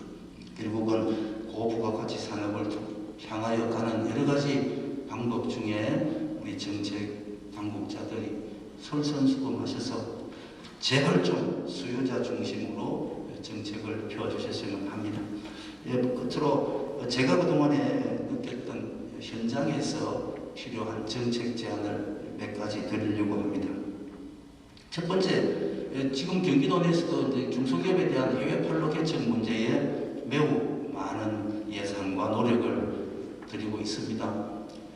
제가 예전에 직장 생활을 할 때처럼 지금도 대기업에서는 그런 제도를 운영하고 있습니다만, 외부 전문가를 계약직 형식으로 도입하여 인센티브제를 부여하고 특정한 품목 혹은 특정한 지역의 판로 개척 전문가를 계약 육성 파견하는 겁니다. 국가 공무원들이 아무리 열심히 해도 해외 바이어 못 찾아옵니다. 공무원 여러분들이 물론 해외 세일즈를 전문으로 하시는 공무원들도 계십니다만 그분들은 제외하고 일반 행정을 하시는 공무원들이 해외에 나가서 어떻게 바이어를 발굴합니까? 바이어를 발굴하고 하는 것은 전문가가 해야 됩니다. 해외 시장을 잘 알고 그 품목의 특성을 잘 아는 인적 네트워크가 풍부한 전문가를 발굴, 채용, 계약하여 각 지역이나 산업 품목 특성에 맞는 해외 마케터로 진출시켜야 합니다. 다음으로는 국내 자본에 관한 문제입니다. 여러분들이 많은 우리 중소기업 대표님들이 자금이 어렵다 하십니다. 자금 조달이 어려운 것은 어제 오늘의 이야기가 아닙니다. 코로나 때문도 아닙니다. 1950년대부터 지금까지 중소기업은 자금이 어렵습니다. 왜? 중소기업이기 때문에 어렵습니다. 그것을 어떤 대단한 문제라고 생각하시면 안 됩니다. 다만 필요한 중소기업에게 비전이 있고 그 대표자의 경영의식이 확고한 기업에게는 과감하게 위험을 감수하고라도 투자 개념의 자금을 지원해야 된다는 의미로 저는 해석합니다. 전체적으로 국가나 우리 경기도가 돈이 없어서 중소기업에게 돈을 못 주지 않습니다. 절대. 여기 여러 업체 대표님들도 계시지만 돈은 필요한 적소에 적기에 투입돼야 경쟁력을 확보할 수 있는 원천이 됩니다. 그런 관점에서 미래가 어느 정도 불투명하고 혹은 신용이 어느 정도 나쁘더라도 그분의 의지나 기술이나 혹은 국내 혹은 해외 시장에 수요가 존재한다면 그런 것들을 우리가 충분히 평가해서 반영하여 지원해 줄 수 있는 실행 방법론적인 어떤 보완책이 필요하다는 것입니다. 예를 들면 39세 미만의 청년들은 창업하면 1%대 이자를 대출해 주는데 이 친구들은 가면 아무런 신용이 없고 아무런 자산이 없습니다. 담보도 없습니다. 그런데 이 친구들이 가서 과연 어떤 대출을 받을 수 있을까? 39세 미만이 창업하면 뭐 5억까지 해준다. 막 대문짝만하게 신문을 냅니다. 가면 당신은 어째서 안 되고 어째서 안 되고 안 됩니다. 아 교수님 안 되는데요. 보자. 역시 안 됩니다. 자 60세 정년퇴직 하신 분입니다. 내가 뭔가 조그마한 새로운 아이디어나 혹은 해외 판로 개척을 통해서 조그마한 지식 서비스를 하려고 합니다. 왜 나이 드신 분은 사업하면 안 됩니까? 왜 대출을 인센티브 안 줍니까? 모든 것이 다 실행 방법과 관련된 문제입니다. 과연 도 내에 어떤 얼마만큼의 수요가 있는지를 파악을 먼저 하시고 이 도민 혹은 중소기업 혹은 수요자가 어떤 욕구나 니즈가 있는지 또 그 숫자가 얼마나 되는지 이런 것부터 먼저 하시고 또 투명하고 객관적인 논의기구를 통해서 실행하시면 좀 더 효율적인 방법이 되지 않을까 싶습니다. 자, 또 한 가지 인력 지원 관련 인력 채용 혹은 고용 문제입니다. 우리나라의 중소기업의 젊은이들이 취직을 안 한다? 저는 참 안타깝습니다.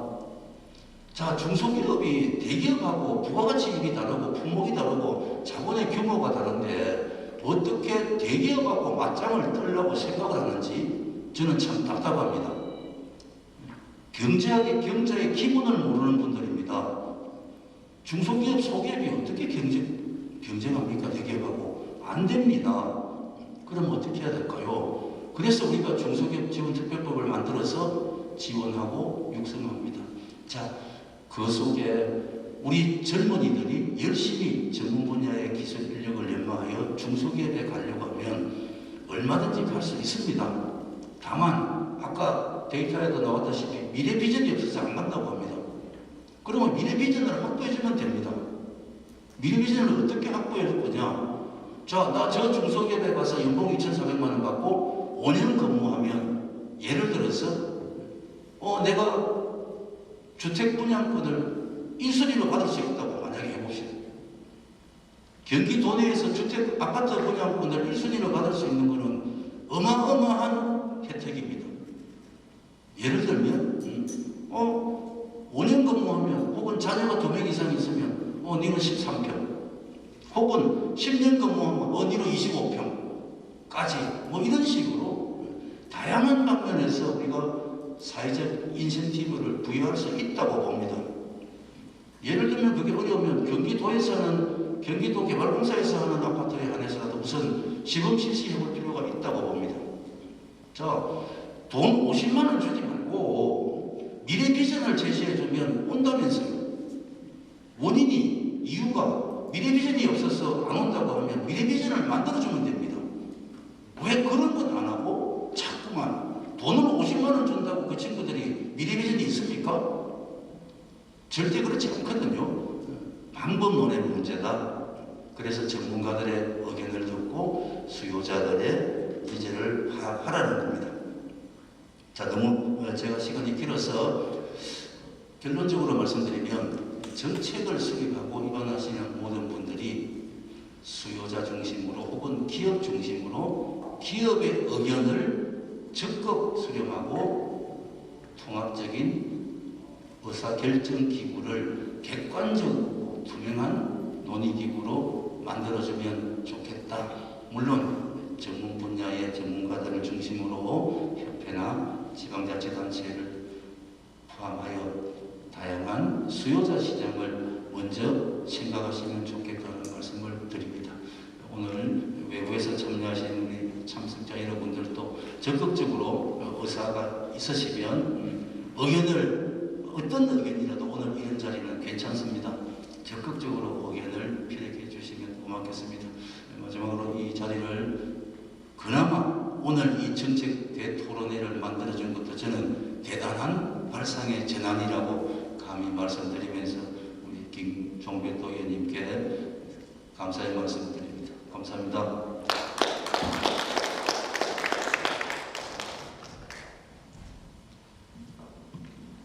네, 감사합니다. 우리 전창수 교수님은 정책 패러다임을 바꿔야 기업이 산다는 주제로 정책 수립 시 지원기관 중심의 관점에서 수혜자 관점으로 출발하는 정책 패러다임을 전환이 꼭 필요하다.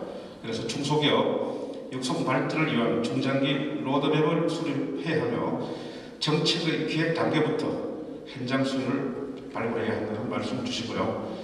특히 강조하신 부분이 사업 추진에 있어서 실행 방법을 제대로 해야 한다. 그 다음에 자금 지원 면에서도 신용이 다소 부족하더라도 경기도에서 가감하게 지원해야 한다는 등 여러 가지 말씀을 아주 강조했습니다. 다음은 전영갑 우리 시흥시 중소기업 대표님 듣도록 하겠습니다. 반갑습니다. 시흥시 중소기업 대표 H대용 대표이사 전영갑입니다. 반갑습니다. 저는 시흥에 살고 있습니다. 시흥이 안산과 더불어 대한민국 중소기업의 메카입니다. 그런데 지금 학생들은 교육과정의 개편이나 선택학습으로 인해서 우리가 국내 지리나 이런 것도 잘 배우지 않습니다. 시흥이 어디 있는지 잘 모릅니다. 너무나 안타깝습니다. 근데 저는 15년 전에 시흥에 와서 시흥이 정말 좋은 도시다. 환경도 개선되고 점점 성장하는 도시다. 시흥에서 오래 살고 싶습니다. 경기도도 마찬가지입니다. 모든 자료에서 나왔듯이 대한민국이 성장하려면 경기도가 성장해야 됩니다. 또한 경기도가 성장하고 대한민국이 성장하려면 중소기업 메카 시흥과 안산 스마트 허브가 성장하고 발전해야 됩니다. 그리고 시흥 안산 스마트 허브라고 이름이 바뀐 지 한참 오래됐습니다. 그럼에도 불구하고 아직 스마트 허브, 우리 대한민국의 스마트 허브라는 그런 인식이 일반 국민들 사이에는 정말 미미한 존재입니다. 그래서 오늘 김현창 연구원님이 정말 좋은 자료들을 발표해 주시고 정책 제언도 해 주셨습니다. 기업의 3요소는 저 개인적으로 생각할 때 제품과 또 운영 자격, 즉 사업자, 그리고 인력이라고 제가 정리를 해보면 제품은 기업의 목입니다.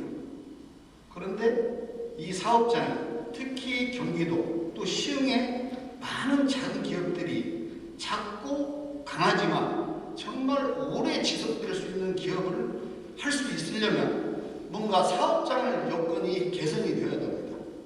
지금 정부나 여러 어쨌든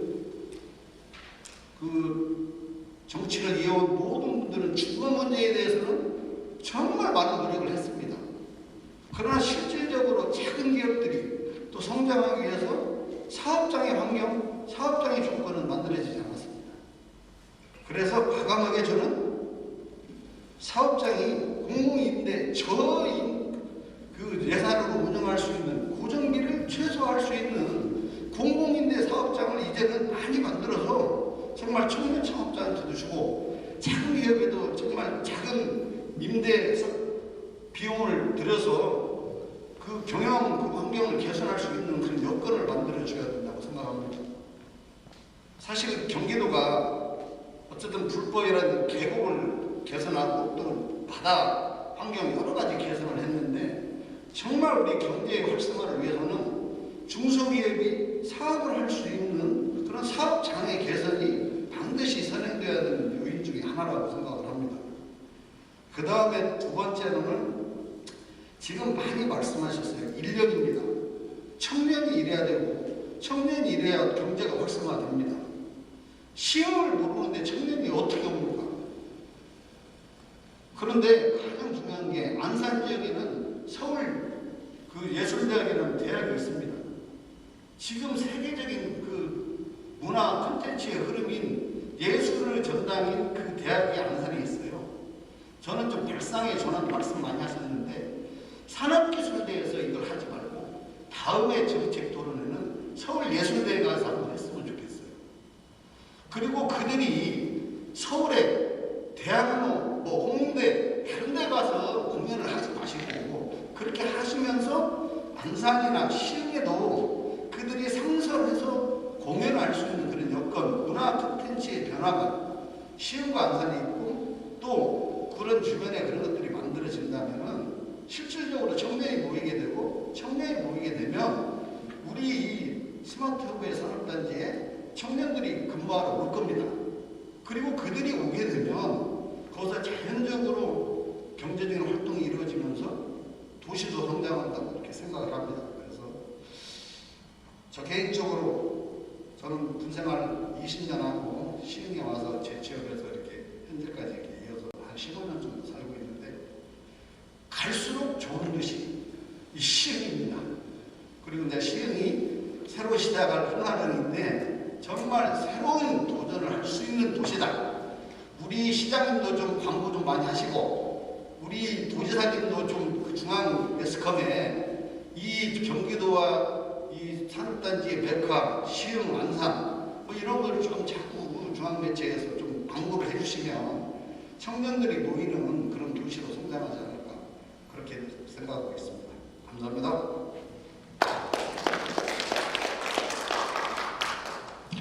예, 저정갑 우리 시흥시 중소기업 대표님 수고하셨습니다. 우리 저정갑 우리 대표님은 우리 시흥에서 15년 살면서 우리 시흥과 안산이 스마트업으로 발전되어야만이 우리 청년 혹은 취업들이 가능하다는 그런 말씀을 하셨습니다. 다음 우리 마지막으로 우리 황영상 경기도 특화기업 지원과장 하시겠습니다. 예, 경기도 특화기업 지원과장 황영성입니다.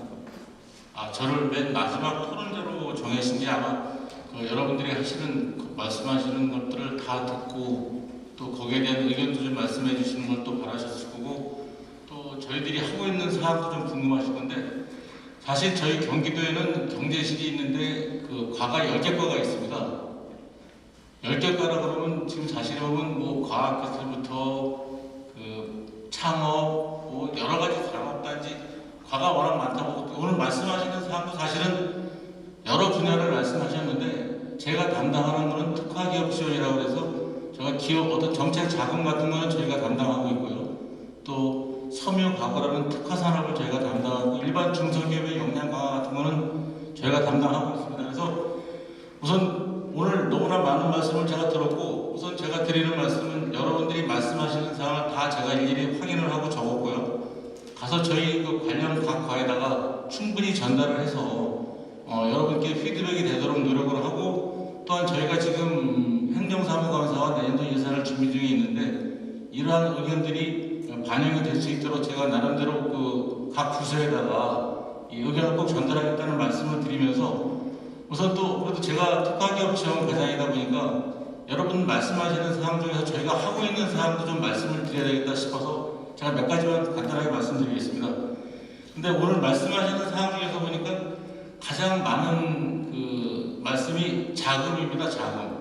사실 저희 경기도가 그 코로나19로 그 에러를 겪고 있는 중소기업에 대해서 중소기업 육성 자금을 지원하고 있습니다. 아마 저희 경기도가 아까도 오늘 말씀하셨지만 가장 많은 예산을 아마 지원할 겁니다. 저희가 지금 그 팔로 등의 에러를 겪는 중소기업을 대상으로 저희가 운전 자금 그리고 창업 경쟁력 자금의 창경 자금을 한 2조 원 규모로 지금 운영을 하고 있습니다. 저희가 지금 제가 발표드리는 자료 보게 되면 9월말 현재는 17,450기업에 1조 809억 원을 지원하고 있습니다. 그 세부 내용은 참고해 주시고요. 저희들이 그 아까 이 기업들이 어떤 뭐 지원을 하고 있지만 실질적으로 대출을 지원을 받으러 가면 여러 가지 그 제약을 말씀하시는데 사실은 재원은 한정돼 있고 수혜자는 대상자는 많기 때문에 어쩔 수 없이 각 개인이나 기업들의 어떤 그 재정력이라든가 그 담보력, 신용 이런 것들을 근거로 해서 지원할 수밖에 없다는 그런 애로사항이 있음을 좀 양해해 주시기 바라고요. 다음은 또 두 번째로 말씀하신 게 그 마케팅이라든가 팔로우 개척을 주로 말씀하셨는데 저희 특화기업지원과에서만 그 중소기업 마케팅 역량 강화와 팔로우 개척에 한 80억 5천만 원을 저희가 지원하고 있습니다. 그 저희들이 주요 사업으로는 그 디지털 뉴 미디어 등을 활용한 온라인 마케팅 채널 다양화 사업에 저희가 한 23억 원, 또 대형 유통망이라든가 홈쇼핑, 스마트 스토어를 활용한 그 제품 홍보나 입점 지원에 한 24억 원, 또 아까 말씀하셨지만 중국 동남아 등 해외 시장 진출을 통한 그 홍보 판매관 구축 등 물류비 지원 등에 저희가 한 17억 원 등을 지원하고 있습니다. 이게 사업이 총 80억 5천만 원 정도가 되고 있습니다. 다음으로 또 수출을 강조하셨는데요. 제가 수출 역량 강화를 위한 지원 사업에도 한 58억 8,600만 원을 지원하고 있습니다. 이건 저희가 사실은 요거를 많이 저희가 발표 자료를 보고 제가 준비를 해왔는데 저희가 해외 지사 사업 서비스 사업이라고 그래가지고 그 9개 나라 14개소에 44억 5천만 원을 지원하여 운영하는 해외 지사 사업이 있습니다. 상시 온라인 수출 상담을 위해서 디지털 무역 상담실을 설치하고 비대면 온라인 수출을 지원하고 있습니다. 거기 한 3억 7천만 원 정도가 들어가고 있고요. 또 글로벌 쇼핑몰이라든가 글로벌 쇼핑몰 입점 지원이나 SNS 홍보 판매 등을 위해서 온라인 해외 마케팅 지원에도 10억 5천만 원 정도를 지원하고 있습니다. 다음으로 저희가 그 중소기업의 마케팅 역량 강화라든가 팔로우 개척 지원 사업에도 저희가 한 80억 5천만 원 말씀드렸고요. 다음으로 그 R&D 기술 역량 강화를 말씀하셨는데 우리 김현찬 박사님도 R&D 기술 역량 강화가 가장 중요하다고 말씀하셨는데 저희들이 175억 3,800만 원 정도를 지원해서 R&D 기술 역량 강화를 위한 다양한 사업을 추진하고 있습니다. 그 R&D 확대 및 소부장 육성기업 강화를 경쟁력 강화를 위해서 한 100억 원 정도의 기술 저희가 예산을 확보해가지고 작년에 그 일본 수출 규제, 일본의 그거에 대응하기 위해서 저희가 전국에서 가장 최초로 가장 적극적으로 많은 예산을 통해서 적극 대응한 걸 여러분도 아실 겁니다. 다음에 기업 수요 중심의 기술 개발의 글로벌 기업 연계 부품 국산화에 한 65억 정도를 저희가 투입하고 있고요. 특히 지금 경제적으로 세계 시장이 미국과 중국의 어떤 이런 글로벌 경쟁력 이런 싸움에 무역 전쟁으로 인해 가지고 저희들이 많은 애로를 겪고 있는데 저희는 그 틈새 시장을 이용해서 사실은 러시아도 미국에 못지않은 기술력을 가지고 있습니다. 저희가 그래서 경기 러시아 기술 협력센터를 저희가 설치했습니다. 지난해. 그래서 저희가 한 10억 1,500만 원 정도를 이 예산을 투입해서 러시아의 기술력을 저희들이 같이 연계해서 제품 개발이나 기업 지원을 하고 있습니다. 특히 이제 아까 김현찬 박사님 4차 산업혁명 시대의 중소기업 역량이나 수준에 맞는 지원 정책이 필요하다고 말씀하셨는데 저희들이 여기에도 지원하고 있습니다. 또한 저희가 산업 패러다임 변화도 아까 우리 교수님도 말씀하셨습니다. 근데 저희들이 그 디지털 기반 산업의 융복합 신산업 수요 촉진 필요와 함께 그 ICT 기술과 융복합 스마트 공장, 드론, 로봇 기업의 핵심 기술 등에 집중 투자해서 후보가 같이 신산업을 유승 중인데 저희가 7,731억 정도를 저희가 지원하고 있습니다. 다음은 인력도 가장 많이 말씀하신 부분 중 하나인데 24억 8천만 원을 투입해서 인력 인프라 구축 중심의 정책을 추진 중에 있습니다. 여러분도 잘 아시겠지만 저희 온라인 일자리 그 플랫폼인 자바바라는 걸 여러분은 아실 겁니다. 그 자바바를 통해서 여러 가지 지원 정책이나 고용 정보 또 수집을 하고 제공을 하고 있고요. 단계별로 취업 역량 강화 서비스를 제공 중에 있습니다. 또한 그 기업 체험 콘텐츠 개발을 통해서 도내 우수기업에 대한 홍보 또 기업과 구직자 간 미스매치 해소와 함께 고용 증가율, 근무 환경 등 우수한 기업을 일자리 우수 기업으로 인정해서 고용 환경 개선 지원 등 인센티브도 지원하고 있습니다. 참고로 그 일자리 우수 기업 인증받은 기업에는 근로자 복지시설 개선이나 근로작업장 부대시설 투자비로 기업당 최대 4천만 원을 지원하고 있습니다. 아무튼 오늘 그 시간적으로도 좀 많이 지났는데 저희들이 그 코로나19를 통해서 사실은 저희가 기업을 담당하고 있는 저희 그 10개가의 직원들은 사실 어느 지자체보다 많은 노력과 지원을 하고 있다고 그러지만 실질적으로 일선에 계시는 기업하시는 분들이나 우리 노동 근로자들에 비하면 근로자들의 어떤 원하시는 동업에는 많이 못 미치리라고 생각하고 있습니다. 근데 저희들이 어떻든 정해진 재원 물론 또 그 여러 가지 그 시책을 추진하고 있는 거에 그 일선에 그 실질적으로 일선에서 기업하고 계시는 분들과 어떤 그 근로자들의 어떤 실질적인 의견들을 반영하는데 저희들이 많은 노력을 할 거고요. 오늘 이런 토론회를 통해서도 저희들이 많은 의견을 받았습니다. 앞으로도 저희들이 어떤 여러 가지 그 실태 조사라든가 또 그 간담회 등을 통해서도 여러 의견들을 저희들이 많이 수렴해가지고 정해진 재원이지만 많은 기업의 어떤 그 애로사항과 근로자들의 어떤 그런 필요한 부분에 대해서 많은 지원이 있도록 적극적으로 노력하겠다는 말씀을 드리고 제 말씀을 마치겠습니다. 감사합니다. 예, 박영선 경기도 특허기업과장님께서 현재 경기도 중소기업의 경쟁력 강화를 위해서 현재 추진하고 있는 사업에 대해서 자세하게 설명해 주었습니다. 자금, 마케팅, 판로 개척, 수출, R&D 등 자세하게 설명해 주셨습니다. 끝으로 제가 간단하게 두 가지만 좀 제안을 좀 하겠습니다. 현재 우리 4차 산업혁명에서 걸맞는 우리 중소기업을 육성해야 하는데 현재 우리 경기도의 중소기업을 실무적으로 일괄 관리하고 있는 현재 경기도 경제각진흥원입니다. 이 진흥원이 97년도에 경기 중소기업센터 진흥재단과 처음으로 발족해가지고 2010년도 경제과학기술진흥원과 이렇게 다시 또 이렇게 분리됐다가 2017년도에 경제과학진흥원으로 통합이 됐습니다. 그래서 이 부분이 지금 현재 과학도 있고 경제도 있고 이게 두 가지가 지금 같이 지금 병해서 지금 경제과학진흥원이 운영되고 있는데 현재 저도 전반기 때 경기노동위원회에서 같이 활동을 했는데 현재 우리 중소기업에 막대한 지금 돈이 투자되고 있습니다. 아무리 저기 전창수 교수님께서 말씀드렸지만 예산은 들어가는데 실행 방법을 제대로 해야만 그게 성과가 있는데 이 부분이 좀 문제가 되고 있습니다. 그래서 경기도 중소기업 육성 발전을 위한 중장기 수립에 대해서 우리 경제과학진흥원과 경기연구원에서 통합 용역을 한번 실시했으면 좋겠다는 말씀을 드립니다. 두 번째로 현재 우리 경기도 중소기업 육성 발전을 위해서 경기도와 그다음에 기업과 그다음에 협회와 학계가 공동으로 참여하는 중소기업 육성 상생 포럼을 좀 정례적으로 운영을 했으면 합니다. 이 부분은 우리 경기도에 우리 과장이 보셨는데 어떤 1년에 한 2번 상반기, 하반기 한 번, 2번 정도 해서 실제로 우리 중소기업이 안고 있는 애로사항들을 좀 이렇게 포럼이나 어떤 간담회를 거쳐서 좀 발췌해서 이것이 곧 중소기업 정책에 반영될 수 있도록 이렇게 했으면 고맙겠다는 말씀을 드립니다. 시간이 얼마 안 남았기 때문에 이제까지 발표한 내용을 근거로 해서 서로 상호 토론하는 시간을 갖도록 하겠습니다. 하고 싶은 토론자님 계십니까?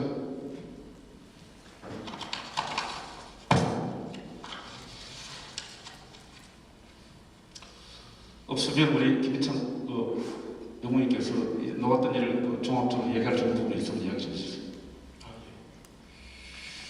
예, 오늘 제가 발표드린 내용에 대해서 많은 또 코멘트들을 주셨고 또 현장에 있는 얘기들 또 연구계에 계신 분들 또 도에 계신 분들이 들어서 향후 연구하는 데 많은 인사이트를 저 개인적으로 얻은 소중한 시간이었다고 생각합니다. 다만 좀 많은 분들이 이제 그 말씀 주셨는데 저도 조금 보완해서 추가적으로 말씀을 드리면 현재 중소기업 경기도 차원에서는 경기도 그 중소기업 대상으로 많은 사업들을 많은 예산을 투입하고 계신데 다만 아까도 말씀드렸지만 현 시점에서 다시 한번 재검토를 한번 할 필요는 있겠다. 그 이유는 말씀드린 대로 현재 많은 환경 변화가 있습니다. 4차 산업혁명이라든지 또 중소기업의 애로는 여전히 계속 지속되고 있고 또 코로나19라는 또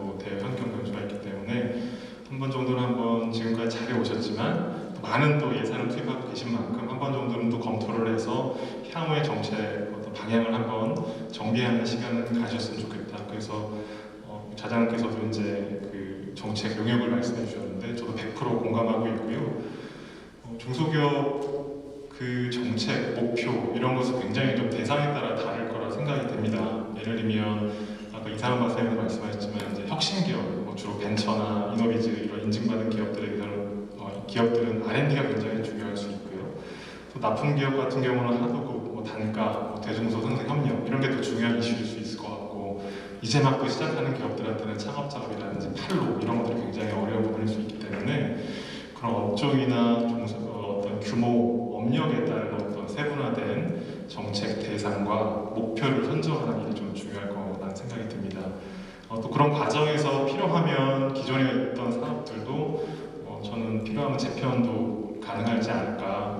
정책 목표를 다한 사업에 대해서는 필요하면 일몰을 시킨다든지 또 기존에 있는 사업 중에서 묶을 수 있는 것들은 좀 유사성 있는 것들은 좀 묶어서 효율화할 수 있는.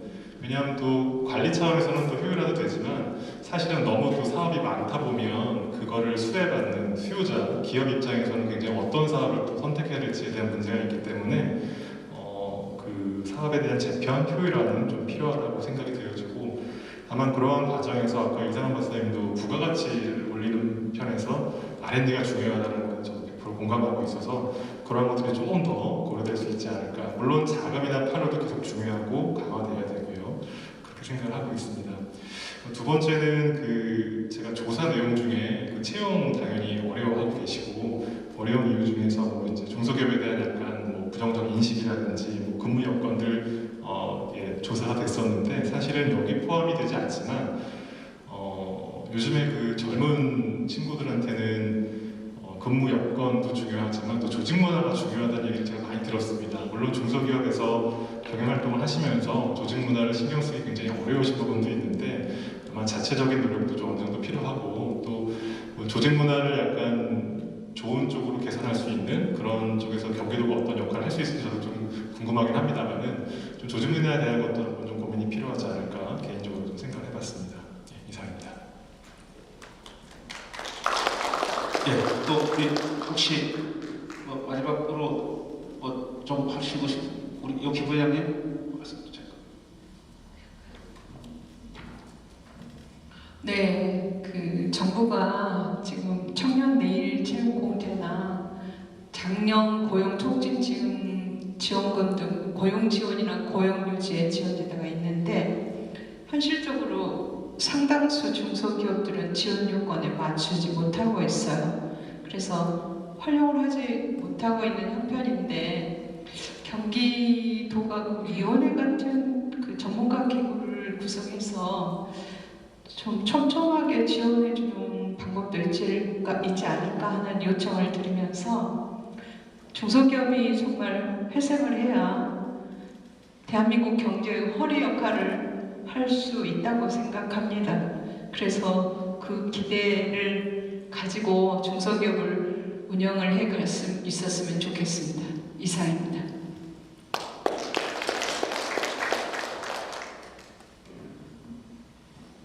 네, 시간 관계상 다 상호 토론을 할 수 있으나 시간 관계로 진행하고요. 현재 이 토론회는 경기도의회 페이스북을 통해 라이브로 실시간 생중계되고 있습니다. 그럼 마지막으로 꼭 하고 싶은 이야기나 정책 제안이 있으시면 30초 이내로 발표해 주시면 고맙겠습니다. 이번 순서는 역선으로 전영갑 대표님부터 하겠습니다. 저는 문화와 예술이 우리 이런 산업단지 도시에 어쨌든 이벤트적이든 지속성을 갖고 하든 청년이 모일 수 있는 그런 정책들이 반드시 어떻든 자치단체별로 좀 활성화되면 청년들이 모일 수 있는 그런 계기가 되어서 그런 지역에 홍보되고 또 그런 것들이 산업의 토대가 되지 않을까 생각합니다. 이상입니다. 우리 전청수 교수님. 네. 30초 이내로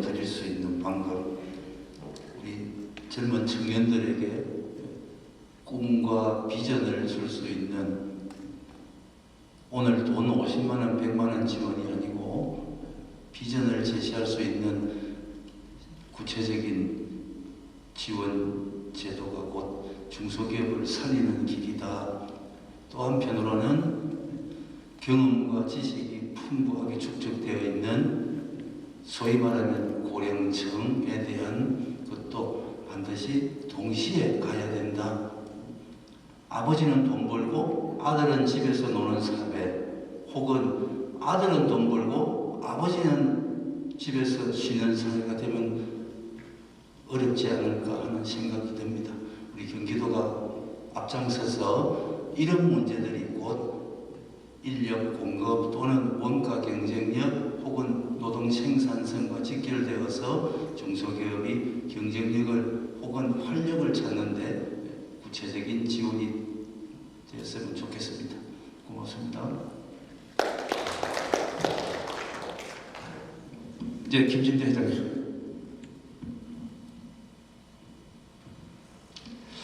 저는 꼭 부탁드리고 싶은 게 정책을 내고 정책을 또 실제적으로 수행하는 이 신용산업보증기관이라든가 각 은행 이런 데를 정책을 낸 담당자들이 직접 가서 가지고 어느 기업은 되고 어느 기업은 안 되는지 좀 스스로 한번 느껴봤으면 좋겠습니다. 그냥 그 의자에 앉아가지고 정책안만 내놓지 말고 실제 그 신용보증기관에 가서 담당자 옆에서 접수를 받다 보니까 이런 게 되고 이런 게 안 된다 하는 거를 좀 충분히 파악을 해줘야지 실질적인 도움이 되는 거지. 매스컴에서만 꼭 뭐 다 주는 것처럼 얘기해놓고는 가보면 20분, 많게는 뭐 1시간, 2시간씩 기다렸다가 서류를 냈더니 뭐 당신은 담보가 부족해서 안 된다고 이렇게도 되돌아오게 하지 마시고 아예 사전에 안 되는 부분은 안 된다고 먼저 공지를 해주면 가지도 않을 텐데 이거 다 줄 것처럼 얘기해놓고 가보면 막상 그 되돌아오게 하니까 거기서 싸움도 일어나고 또 고함도 지르고 이런 일이 있습니다. 그래서 정책을 발굴하고 그거를 실행하는 부서에 계신 분들은 실제적으로 가서 옆에 앉아가지고 접수하면서 어떤 게 되고 어떤 게 안 되는지 또 안 되는 부분에 있어서 이걸 어떻게 보완을 해서 도와줄 건지 이렇게 해서 실제적인 도움을 줬으면 좋겠습니다. 감사합니다.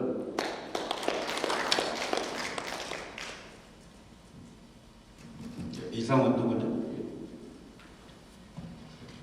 예, 저는 뭐 경기도가 뭔가를 좀 해야 된다. 우리 황 과장님이 그냥 긴장하실 텐데 아까 이옥희 부회장님도 생각하셔서 위원회 저는 분명히 기억합니다. 지금 뭐 자금 담당자, 뭐 신용보증 담당자, 정책 담당자인데 왜 이렇게 융통성 없냐? 아무리 호통 쳐도 이네들로 하여금 그거를 할 수 있는 그 정성적 판단을 할 수 있는 근거를 제시하지 않으면은 얼어붙을 수밖에 없습니다. 근데 IMF 외환위기 때 뭐를 했냐면요. 경기도에서 이 관련된 위원회를 운영을 했습니다.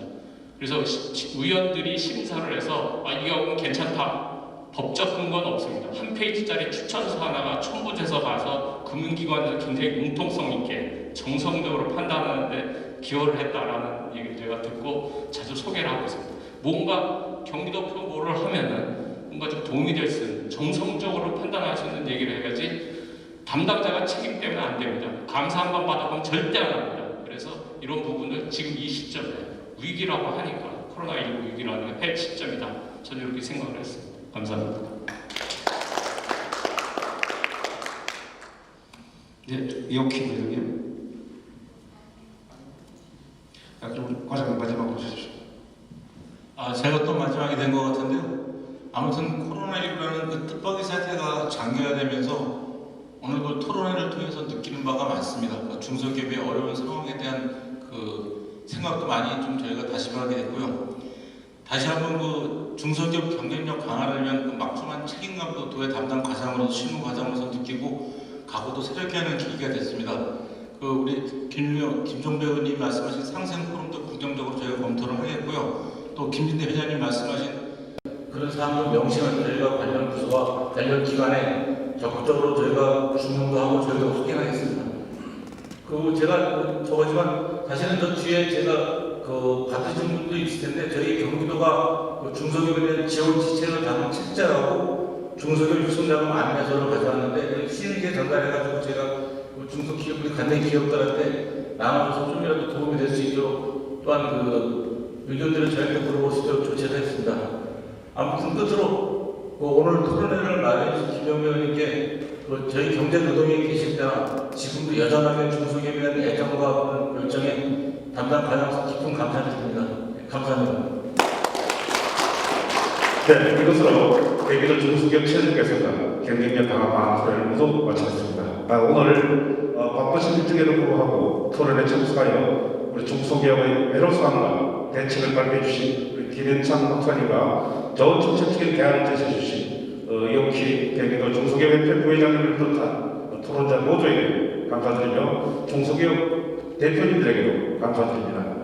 오늘 토론에서도 중요한 내용들을 잘 정리하여 경기도에서 해야 할 일, 기업에서 해야 할 일, 협회에서 해야 할 일을 잘 챙겨서 위기의 중소기업을 살리는데 우리 함께 노력할 것을 다짐하면서 오늘 중소기업 정책 토론회가 중소기업을 살리는데 조금이나마 도움이 됐으면 합니다. 오늘 수고 많으셨습니다. 감사합니다.